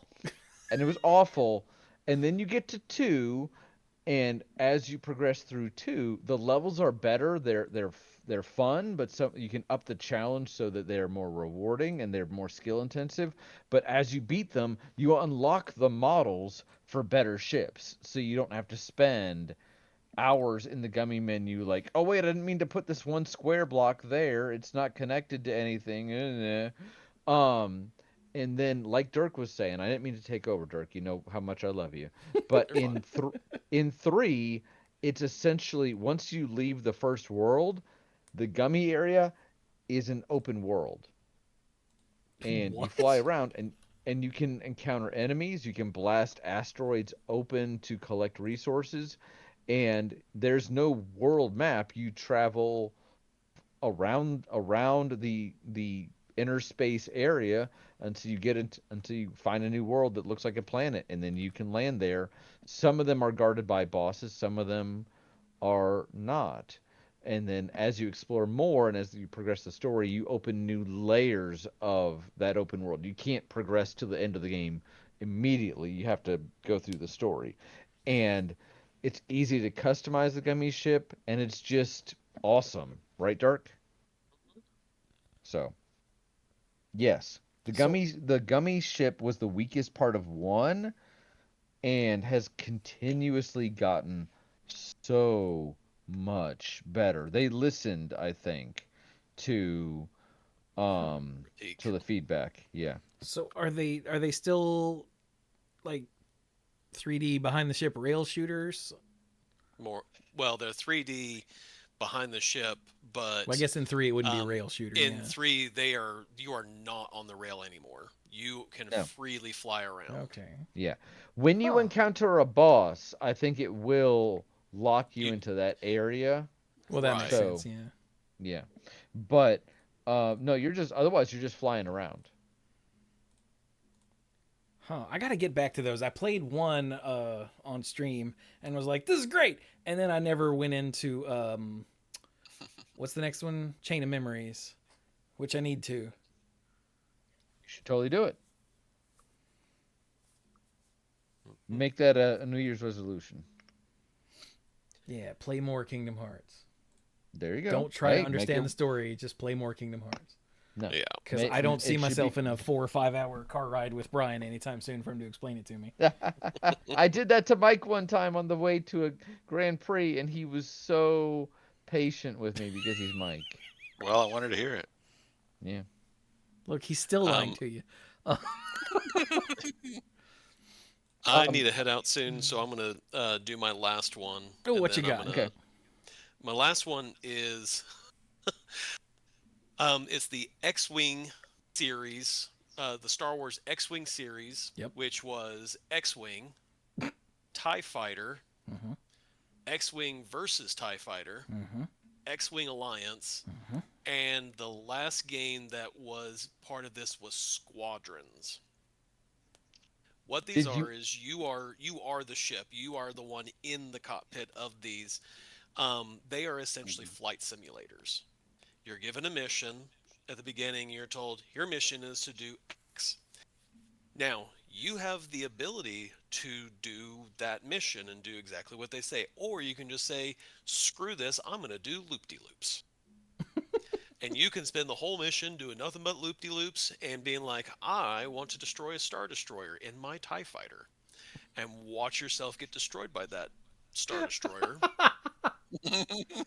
But um, they are essentially flight simulators, and there is tons of stuff happening around you that you have to keep track of, because if you are just narrow focus and like I'm just going to do this one thing, you're probably failing the mission, because while you're trying to shoot this guy down, the bombers are making their bombing run, wiping out your ships.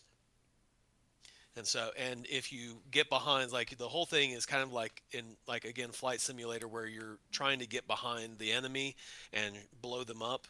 But occasionally, blowing up a ship can cause, if you're too close, the ship comes apart, and chunks of it can actually hit your ship and blow you up. Particularly early games like the TIE Fighter series. Of these, TIE Fighter is hands down my favorite, just because like it had such a deep story with it for a flight simulator.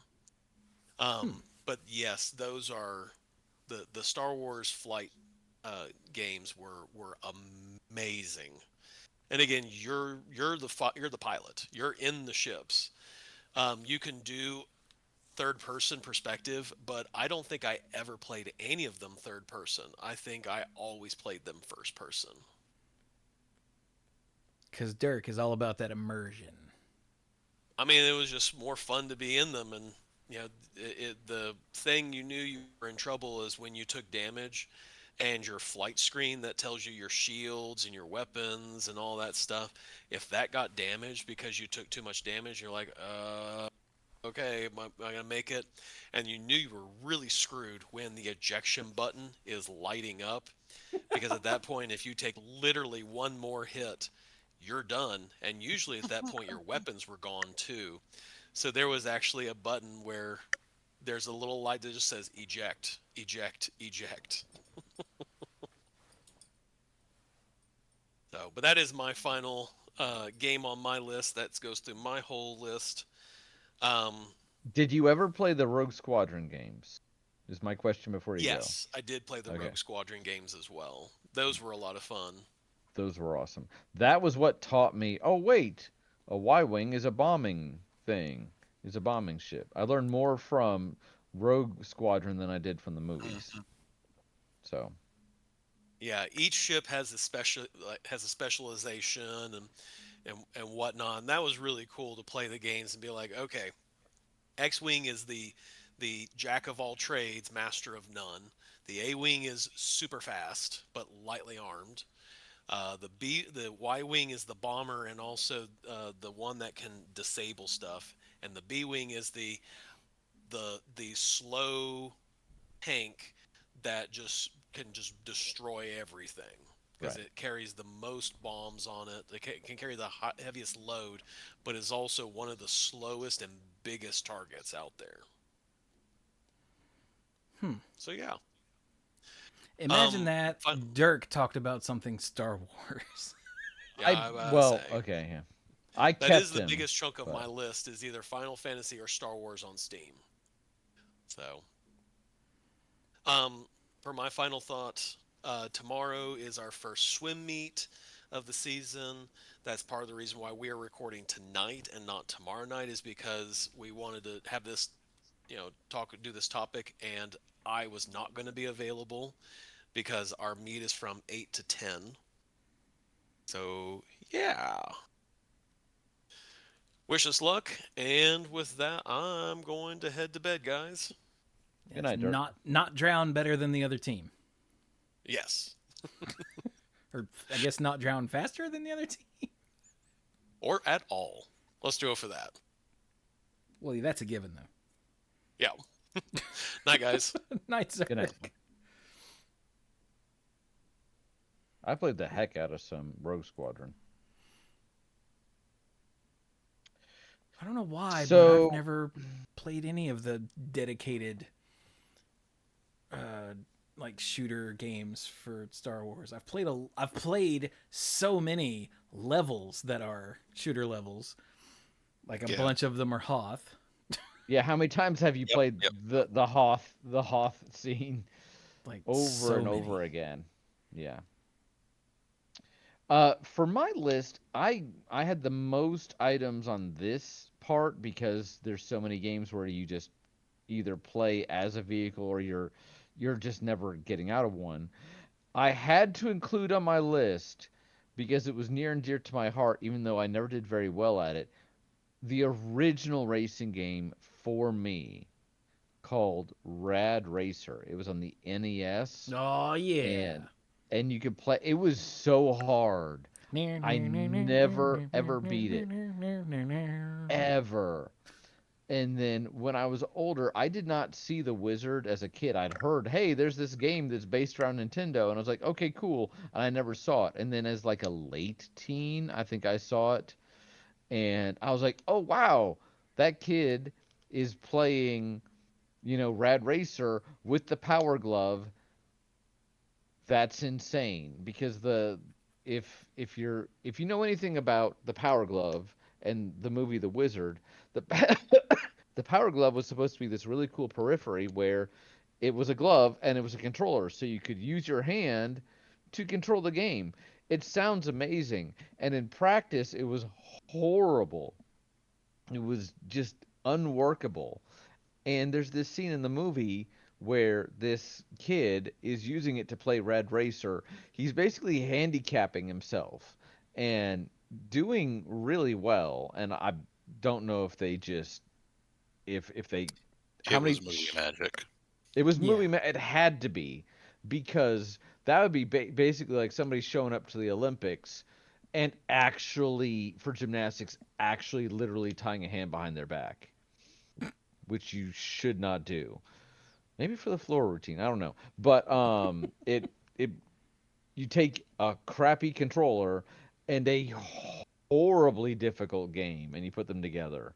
But I had to have it on my list, not as a great game, but because it was a pioneer. And it's basically, you know what to expect. It's a racing game. And it is shot so that you're behind the car. And some of the difficulty is you just have to memorize where the turns are and where the other cars show up because you don't really see them until it's too late. Yeah, you get a But brief look at the entire map right as the level starts, and then you don't see it again until you either win or you lose. more likely lose, yeah. So, but it has a spot in my heart, kind of right up there with like track and run or Track and field. track and field. Thank you. Just like it was one of the first like 3 games that I owned. So never beat it, and don't know that I ever came close. Yeah, the first 3. When we got our NES, we had 3 games. I've said this many times before, but bear with me. It was Rad Racer, RC Pro Am, and Karnov. Huh. I don't know Karnov. Yeah, Karnov is a weird ass game by Data East where you're a bald like circus man who can breathe fire, and it was a bizarre ass platformer. My first 3 games were Mario, Track and Field, and Duck Hunt, which Were I they think all they on were the packaged same together. cartridge? Because I swear, Yeah, there were cartridges that had all 3. yeah.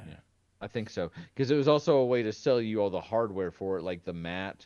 Yeah, and you the needed blaster, the power pad and the what was it called, the zapper. the zapper. Yeah, thank you, Captain N. It was. But yeah, Yeah, we didn't get Mario and Duck Hunt until like way later. It was very strange. but then Red Racer had to be like game number 4. So yeah, it was great. It was difficult, but it set the stage. We wouldn't have F-Zero without Red Racer. Chifuji is dropping Karnov lore in the chat. He said Karnov would come back as the final boss of the Street Fighter clone Fighter's history. He was also the first or second boss, I think the first boss, in Bad Dudes.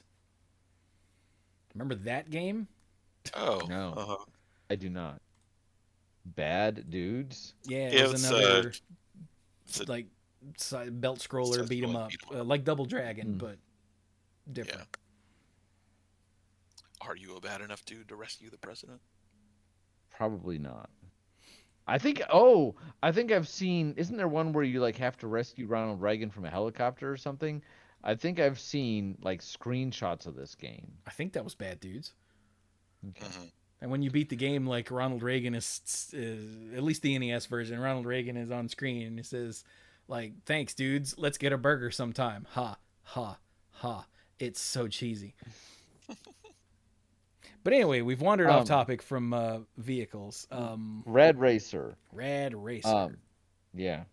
The one that I always think of when I think of this is racing games and space shooters, and the space shooter that always comes to mind is the Gradius series, because that was the one that I had. You know, as a kid, I had Gradius, and I think I got Life Force at some point.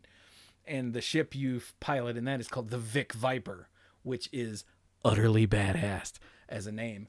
I'm trying to remember if I played Gradius or Gradius 2. It was on. We had the one that was on the Genesis. Oh. I was gonna say there is no Gradius 2 on the NES, but on the Genesis, I don't know. But the Vic Viper is cool because, you know, it's a space shooter, so you're a spaceship that shoots. But the cool thing about Gradius was the power-up system. You could find these capsules by shooting, you know, certain enemies. And the capsule wouldn't give you a power-up. It would highlight one of the power-ups on the bottom of the screen. And every capsule you got would move it over one.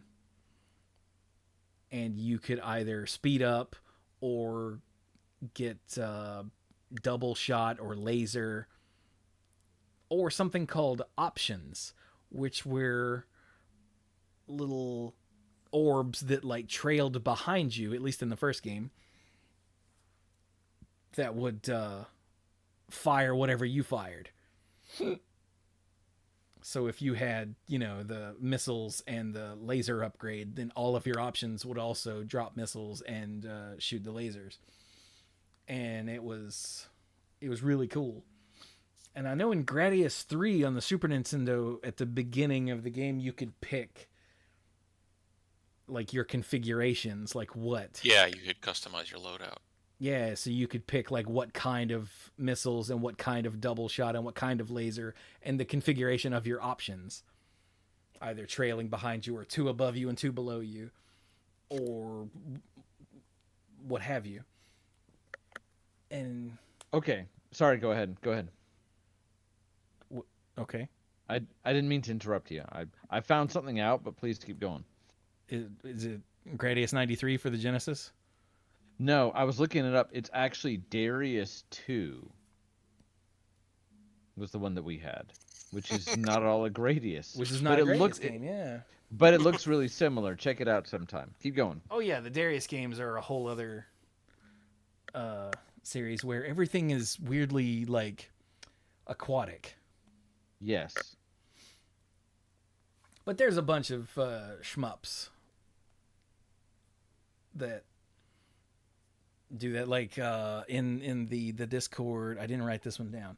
In the Discord, what was brought up was the Raiden games, which is the Fighting Thunder or the Raiden. And then later they were called the Fighting Thunder, the ship in it. Huh, interesting. But yeah. Also there's there's a broken elbow. Don't do that, Chewy.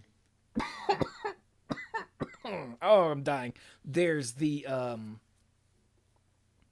like the ship from Galaga, which was always cool because if your ship got captured by the tractor beam thing, you would lose a life. But then if you could shoot that down without blowing up your ship, you could double your firepower. When I found that out for the first time, I lost my mind. I think the old man was playing, and I was like, what?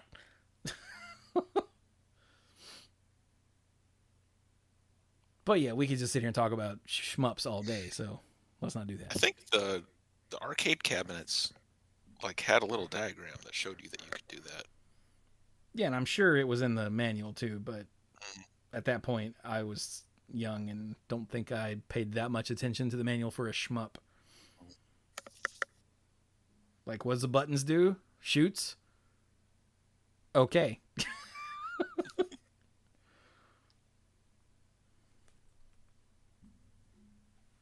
Ouch. So yeah, what else we got? I have a couple other items, but I don't want to talk over Mike. Mike, what other items do you have? Yeah, Mike, Jesus. I mean, what? For this one, it was for this last one where you are the vehicle. That was a little more difficult for me to separate things in my head because I was like stuck on racing games and space shooters, like we've already talked about. Yeah. I would have put Blaster Master in this one. Just thinking about, where you're walking around as a side thing. You could make an argument for it, but I do agree with Chewy because you're not always in it. Yeah, and there are important things that happen when you're walking around. Yeah, I was just saying, you fight all the bosses and on foot, so... It's really... I think my categorizations need some work. Like, another one that was brought up in the Discord was the main character from Guardian Legend, also on the Nintendo. It has two forms. There's jet fighter form, and then there's robot walking around shooting stuff, sort of like Blaster Master form. So it's half a shmup and half a top-down walk-around shooter. Like, which one does that fall into? I don't know. Right. It's a hell of a game, though. It's a hell of a game. Everyone, play Guardian Legend. It's cool.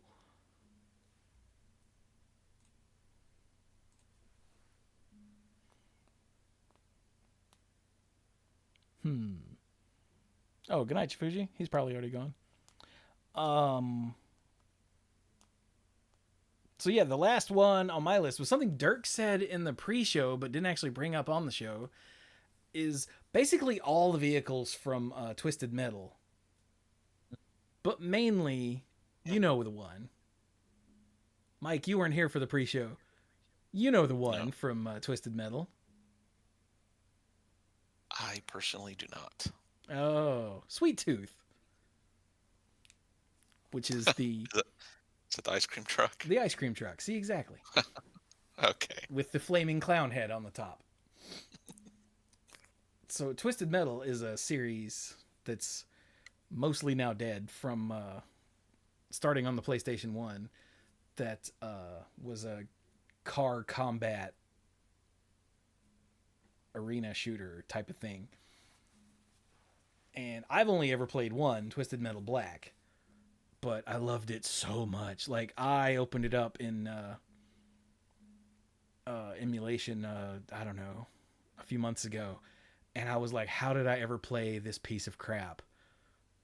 But then I looked up the controls and I went, oh, I'm just stupid. Oh, this is how I play. Yeah.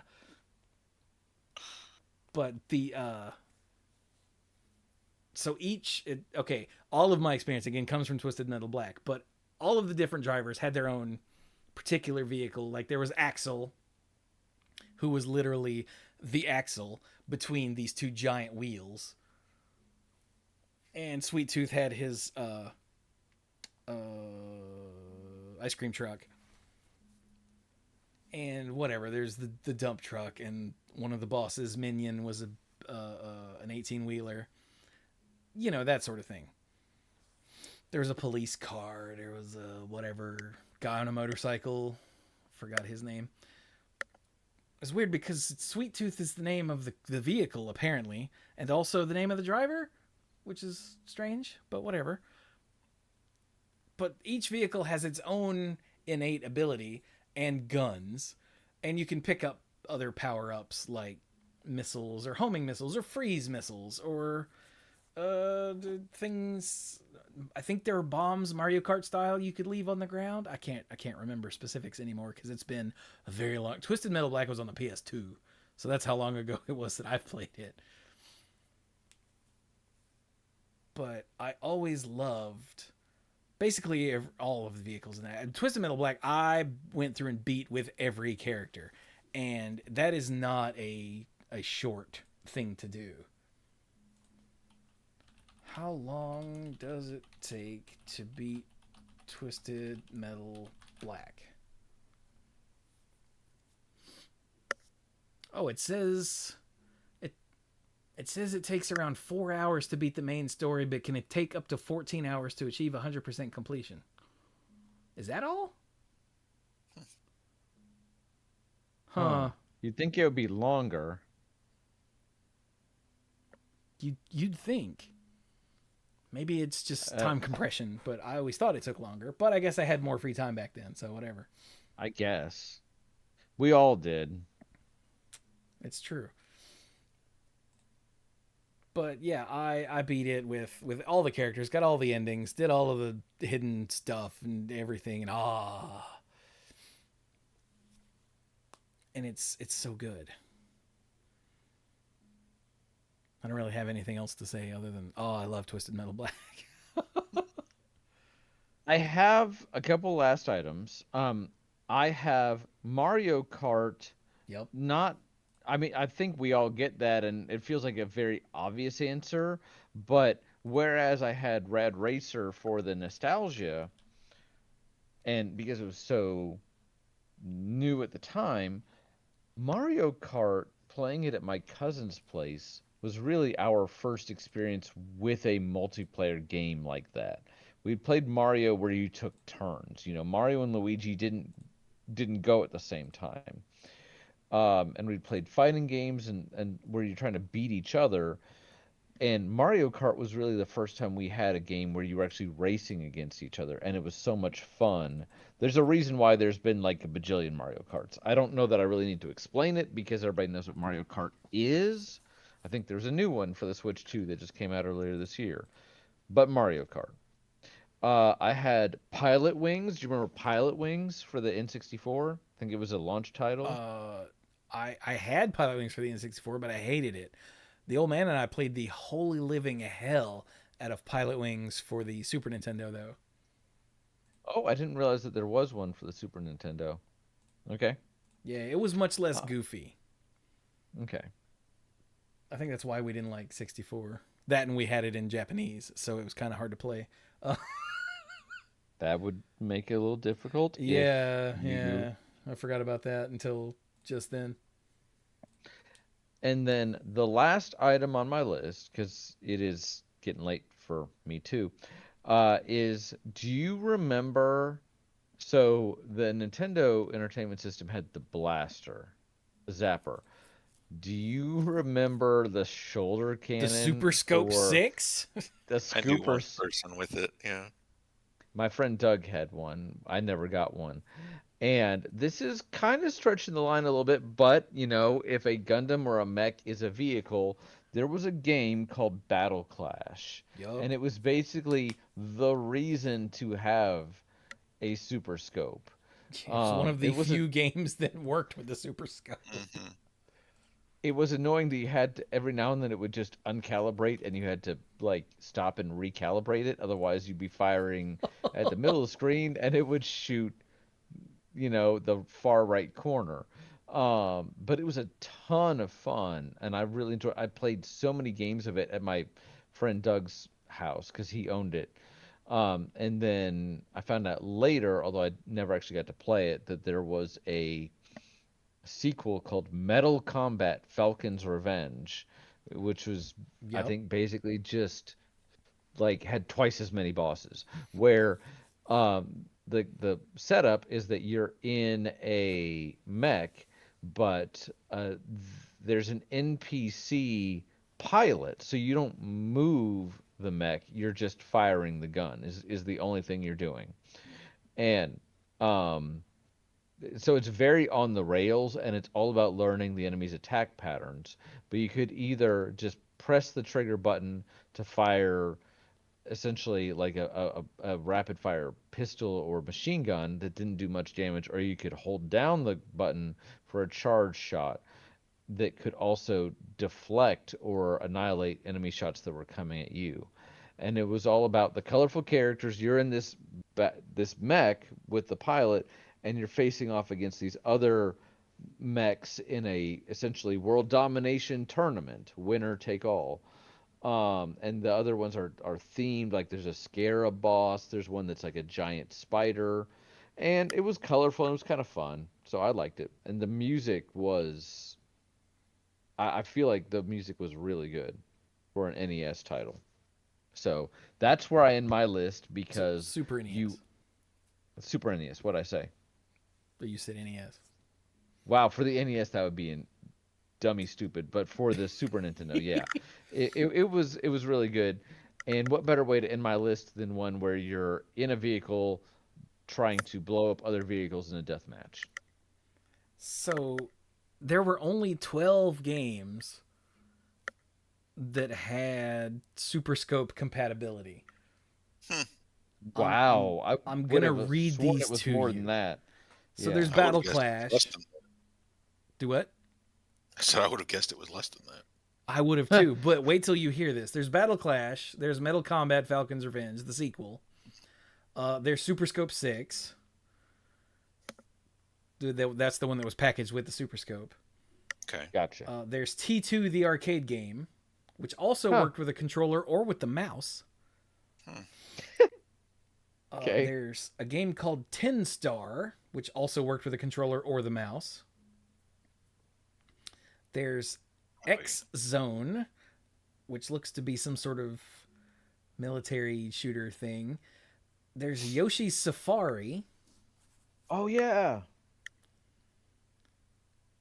And there's Operation Thunderbolt, which is another...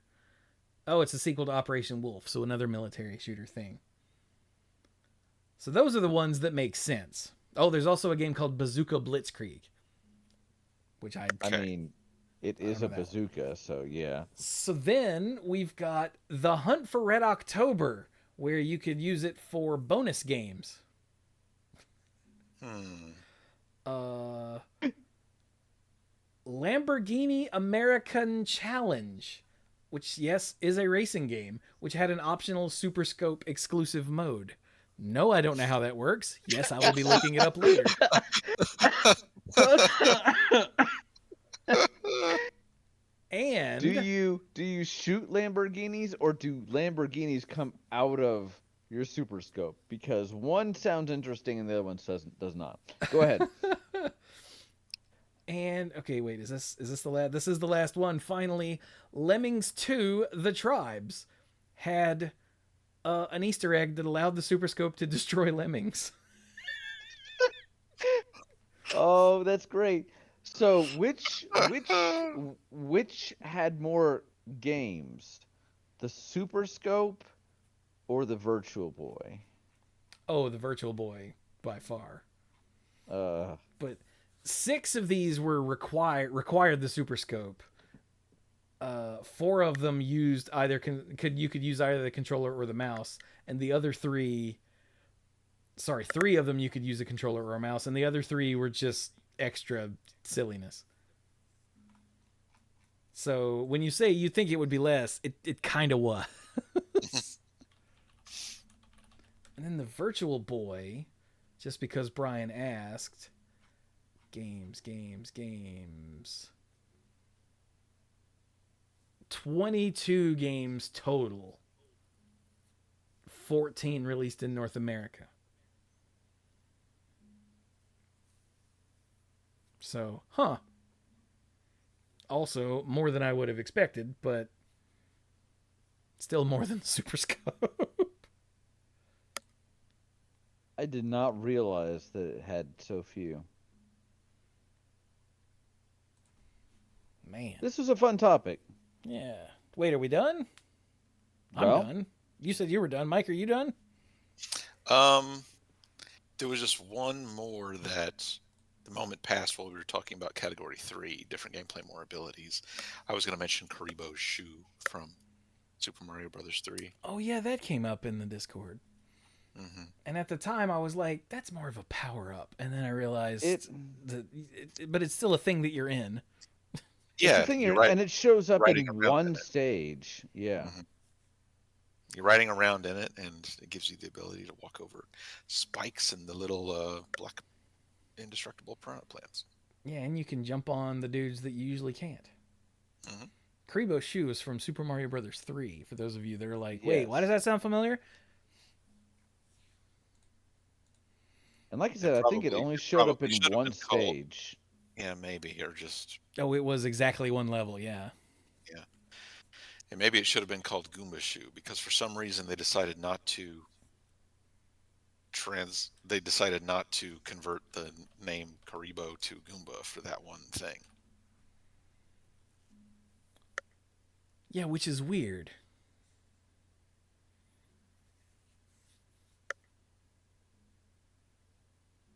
Isn't Karibo like from Yu-Gi-Oh? Or maybe that's just... I mean, that's what the Goombas are called in Japanese, right? Yeah, I don't know if it's just a word for some little creature or whatever. I don't know. I don't know what it means, actually. Okay. He also... We found something that Mike doesn't know. He's also one of the guys behind Dragon Ball... Oh, crap. What was it called?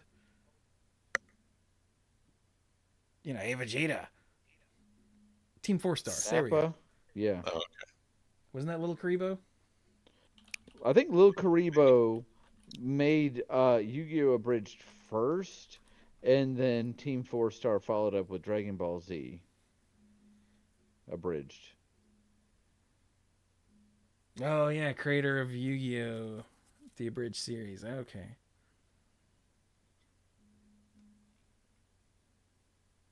Either way.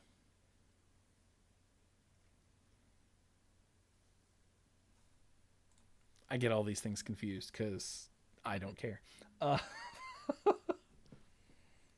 Well then, yeah, this was fun. If we didn't talk about one of your favorite vehicles, we're very sorry. There are too many.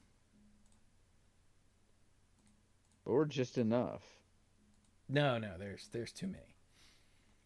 Like there's stuff from like Subnautica, which is a survival crafting type game, but one that actually has a story where you create various underwater vehicles that each have different things, functionalities that you need. Like you've got your little submersible that can only go a certain depth, and then you can make your giant submarine, and then you can make what I think it's called what's it called, the prawn suit, I think, that can go even deeper, but on a smaller scale than the giant submarine. I'm surprised Brian didn't bring up the car from Final Fantasy 15. What is it? The Regalia? The Regalia, yeah. Yeah. We didn't Well, I mention any wasn't Metal Gears. There's a lot that we missed because there's too many to talk about. Yeah. Vehicle is kind of a broad category, so. It is, Yeah. yeah. Especially for the last one where you are the vehicle, because, like I said, there's a zillion space shooters. There's a zillion racers. Yeah. Should we mention Subnautica? That made me think of one that I had some fun with several years ago. It's like a Metroidvania submarine. It's called The Aquatic Adventures of the Last Human. Little indie game. Oh, yeah? Mm-hmm. That sounds neat. It is. The Aquatic Adventure of the Last Human. Oh. I think it's the same design house that made that sea salt game that I sent you. I was going to say, I recognize this name. It is, yeah. I was meant to play more of that and didn't. Same here. Oh, well. So, yeah, we hope you enjoyed that as much as we did. But now we have a final thoughts. So, who wants the thought final, or whatever? I shall think finally.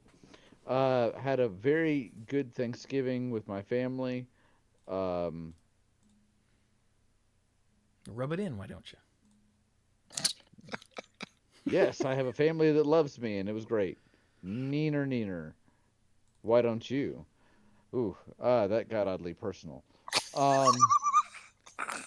I think you know why they don't love me.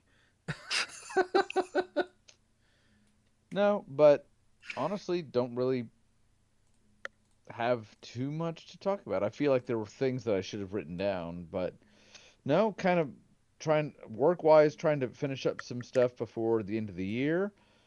And yeah.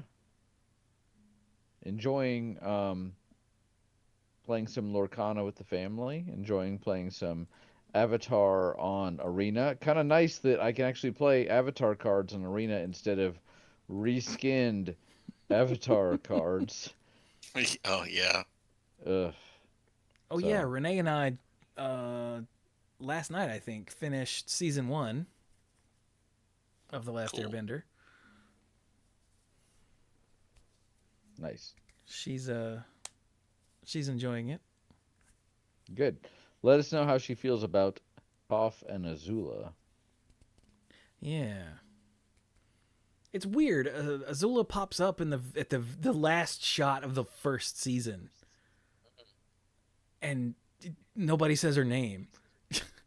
The Fire Lord's like, "I'll send you," and it zooms in on her face. And I was expecting him to go Azula, and he doesn't. It just cuts to credits, and I was like, had they not decided on her name by the time this aired? Like, what the hell? It might be just made. It might be there to make you go, "Oh, who's that? I gotta find out who that is."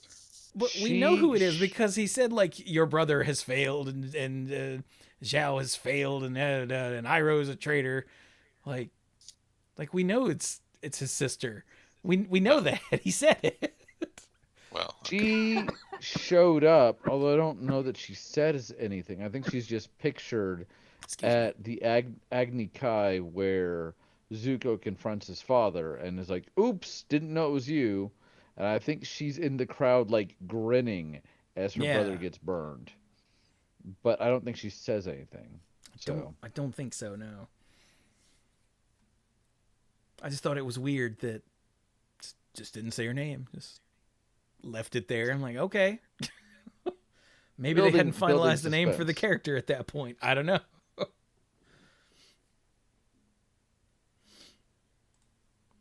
Anyway, sorry, I hijacked your final thought. No, that was pretty much it.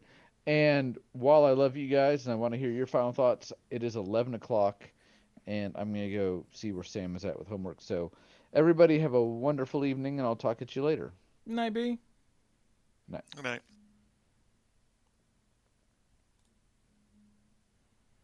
Mike is not 404. Brian is 404. Yeah. It's a little unfortunate that Brian had to drop because he might find this interesting. The other day, I had a game in Arena and in a draw because I think because the game engine thought that the game had entered into a infinite loop condition, but it actually hadn't. Yep.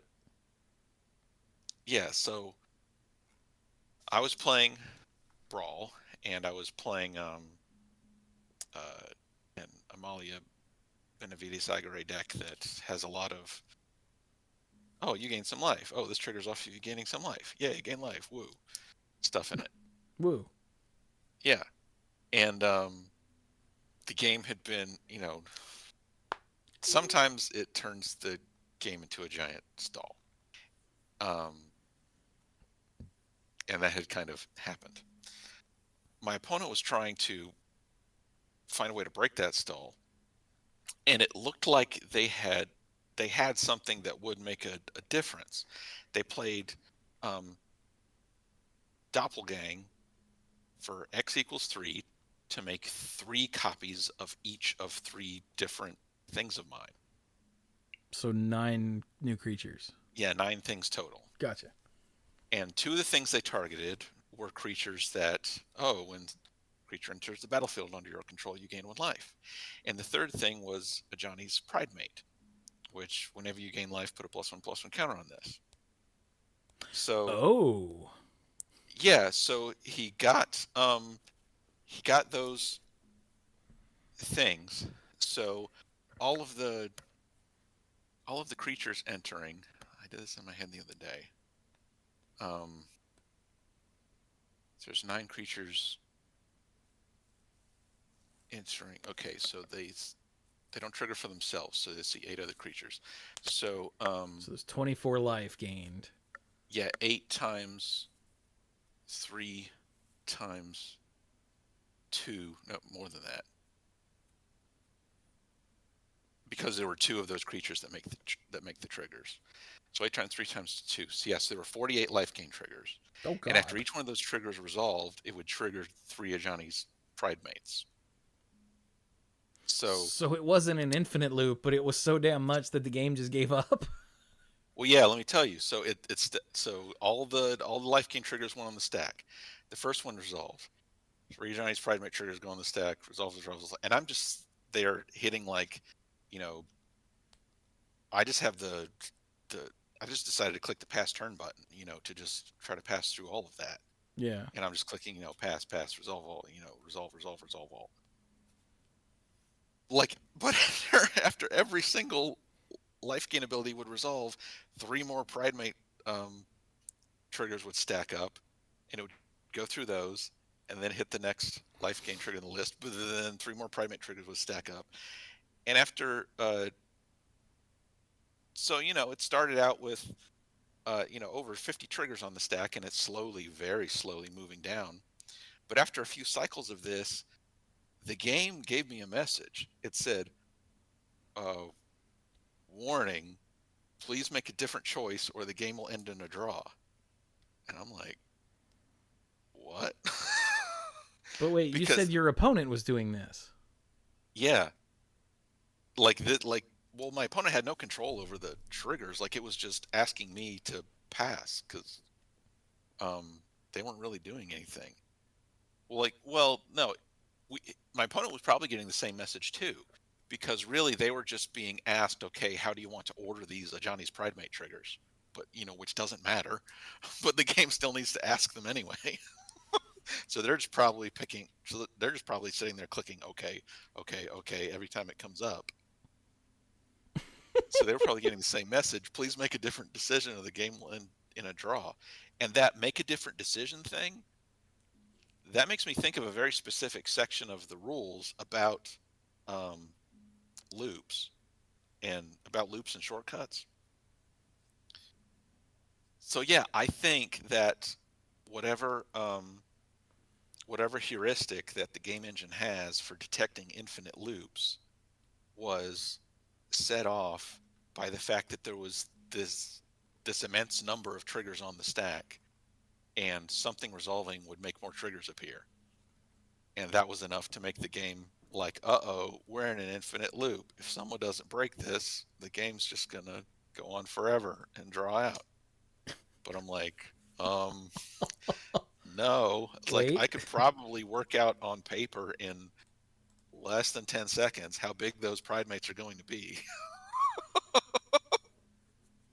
And just tell you. But Yeah. that's not an option in a digital game. So the game ended in a draw. Man, I bet your opponent was pissed. I bet. Man, it was so funny. I had a good laugh at that. I was just sitting there laughing. I was like, that is so stupid. It was pretty amusing. Oh, that's terrible. Like, on the one hand, I feel bad for your opponent, but on the other hand, Yeah. Stuff like that's just funny. I mean, even if it happened, even if I was on the well, I mean, I guess we were both on the receiving end of it.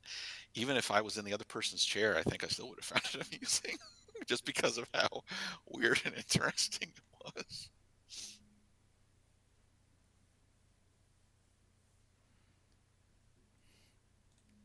wonder if like that's a thing that they need to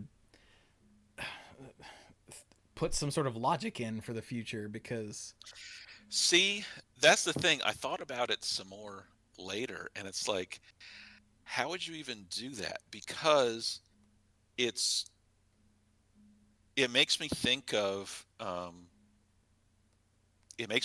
famous problem in computer science and complexity theory called the halting problem, oh yeah, where that's true. there is, like, that's a hard problem. There is no surefire way to determine whether a given program will halt. That's um, where that's not going to, let's see, what's the best way to say this? There's no surefire way to evaluate that that won't, for some programs, require just running the whole thing and seeing what happens. Yeah. But in the case of things that won't actually terminate, you're never going to find out. But it's weird because that's the sort of thing on paper we would go, okay, you gain this much life, and each of those are that big. All right. And you're done. Yeah, because we know these aren't triggers that are triggering off of each other back and forth. Yeah. I guess that's the missing piece, looking for things that trigger A causes trigger B causes trigger A again. But then you also have to put in something like A causes B causes C causes A. You got to have it be able to look for A causes B causes C causes D causes A, or even something a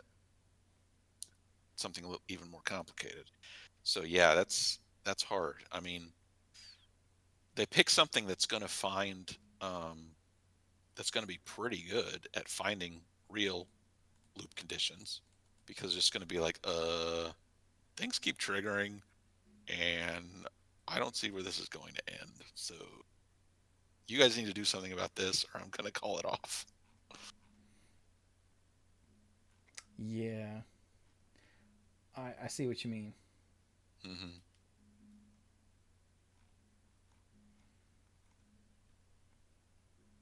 But that's always been one of the issues Yeah. with trying to put magic in a digital form is Yeah.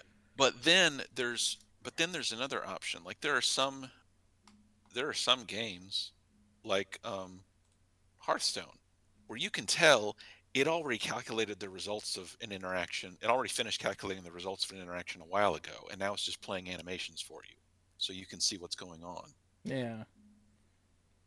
But it also doesn't have interaction between turns, which is where the problem here is, I think. Uh-huh. But if the arena engine was processing that in the background, it wouldn't take very long to get through that stack of triggers and see that it ends. If it That's was true. doing something where it just does it all in the background and now it's playing the animations for you. But I think because it has to stop and ask the player every time what order to put those Ajani's Pride Mate triggers in, it can't do it that way. Because they're triggering at the same time and controlled by the same player. So even though in this case it doesn't matter, it still has to stop and ask the player what order they want to put them onto the stack. Uh-oh. What? Well, we're not streaming anymore because I just got the warning message that my stream key cannot be accessed, which means I think Twitch just crapped itself. Luckily, we're still recording, so it doesn't matter. And there's nobody left in the chat anymore anyway. But, like, that's weird. Don't know what caused that. Weird. But yeah, talking it out like that, now I see why that situation couldn't have just been calculated in the background, because it has to stop and ask the player about the order to put the triggers onto the stack. Yeah, because how would you get the computer to recognize when it doesn't matter? When it doesn't matter, yeah, you can't. Good Lord. So yes, a very, very interesting and amusing corner case.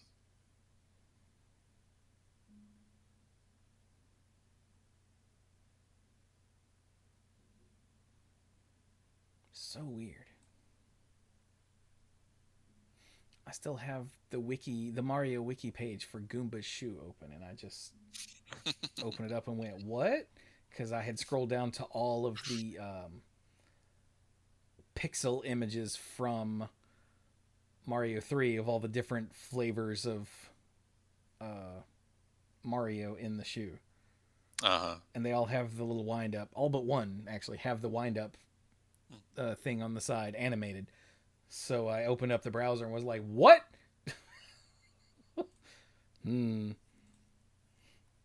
Right then. Well, we should definitely stop this. This episode is almost 3 hours long.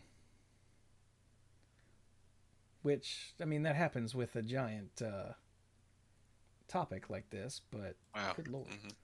We should stop. So, hey, let me remind you to go to the Manapool. No, it's patreon.com/themanapool. There we go. And become a lifeguard. And let me thank our mythic lifeguards real quick. In, I don't know, this order. We'll thank Andrew Odie, Violet Moon, ALK Alters, Scuzzo, Michael, Casey, Al, Jason Kaus, Timu Hellas Haryu, scroll, Jake Jansons, Jason Doan, and Kim Ho. Yay. Oh, and as for my final thought, I don't know. Come to the streams? Not necessarily the podcast streams, because apparently they get cut off after almost 3 hours. I don't know what happened there. Like I said, I think that means Twitch crapped itself. It's usually what that means. But OBS maybe it's was another like, your stream key cannot be accessed. Happening a lot lately. Yeah. Do what? So maybe it's another AWS outage that's been happening a lot lately. That could be. That's what happens when you give one company, the entire internet. Yeah. But I started a new Baldur's Gate 3 run off stream, I've been playing with a controller so I can play in the living room. And mostly it's fine, but inventory management is such a bitch with a controller. Like, I feel so bad for anybody who played this on a console. Because damn. Like, I can come back here to the computer.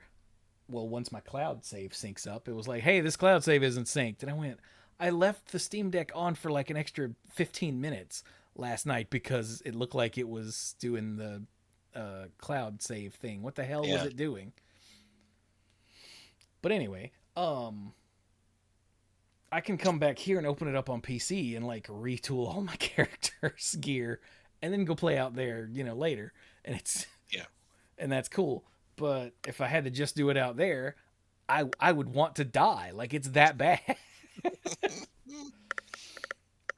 But other than that, it's cool. I decided to be a female halfling lore bard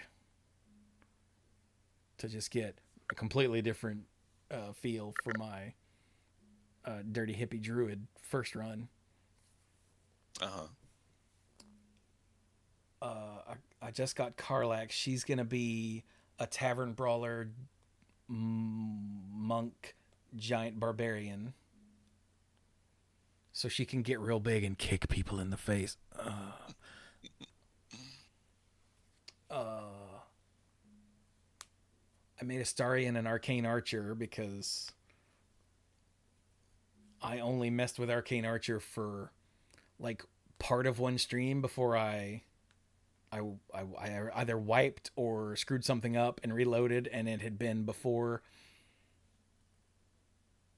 Yeah, it loaded me back to before I set up Minsk as a arcane archer. And I went, let's do like a swords bard ranger archer instead. So I had, 20 minutes with with an arcane archer. So I was like, I'm gonna try that again. That seemed like fun. It is.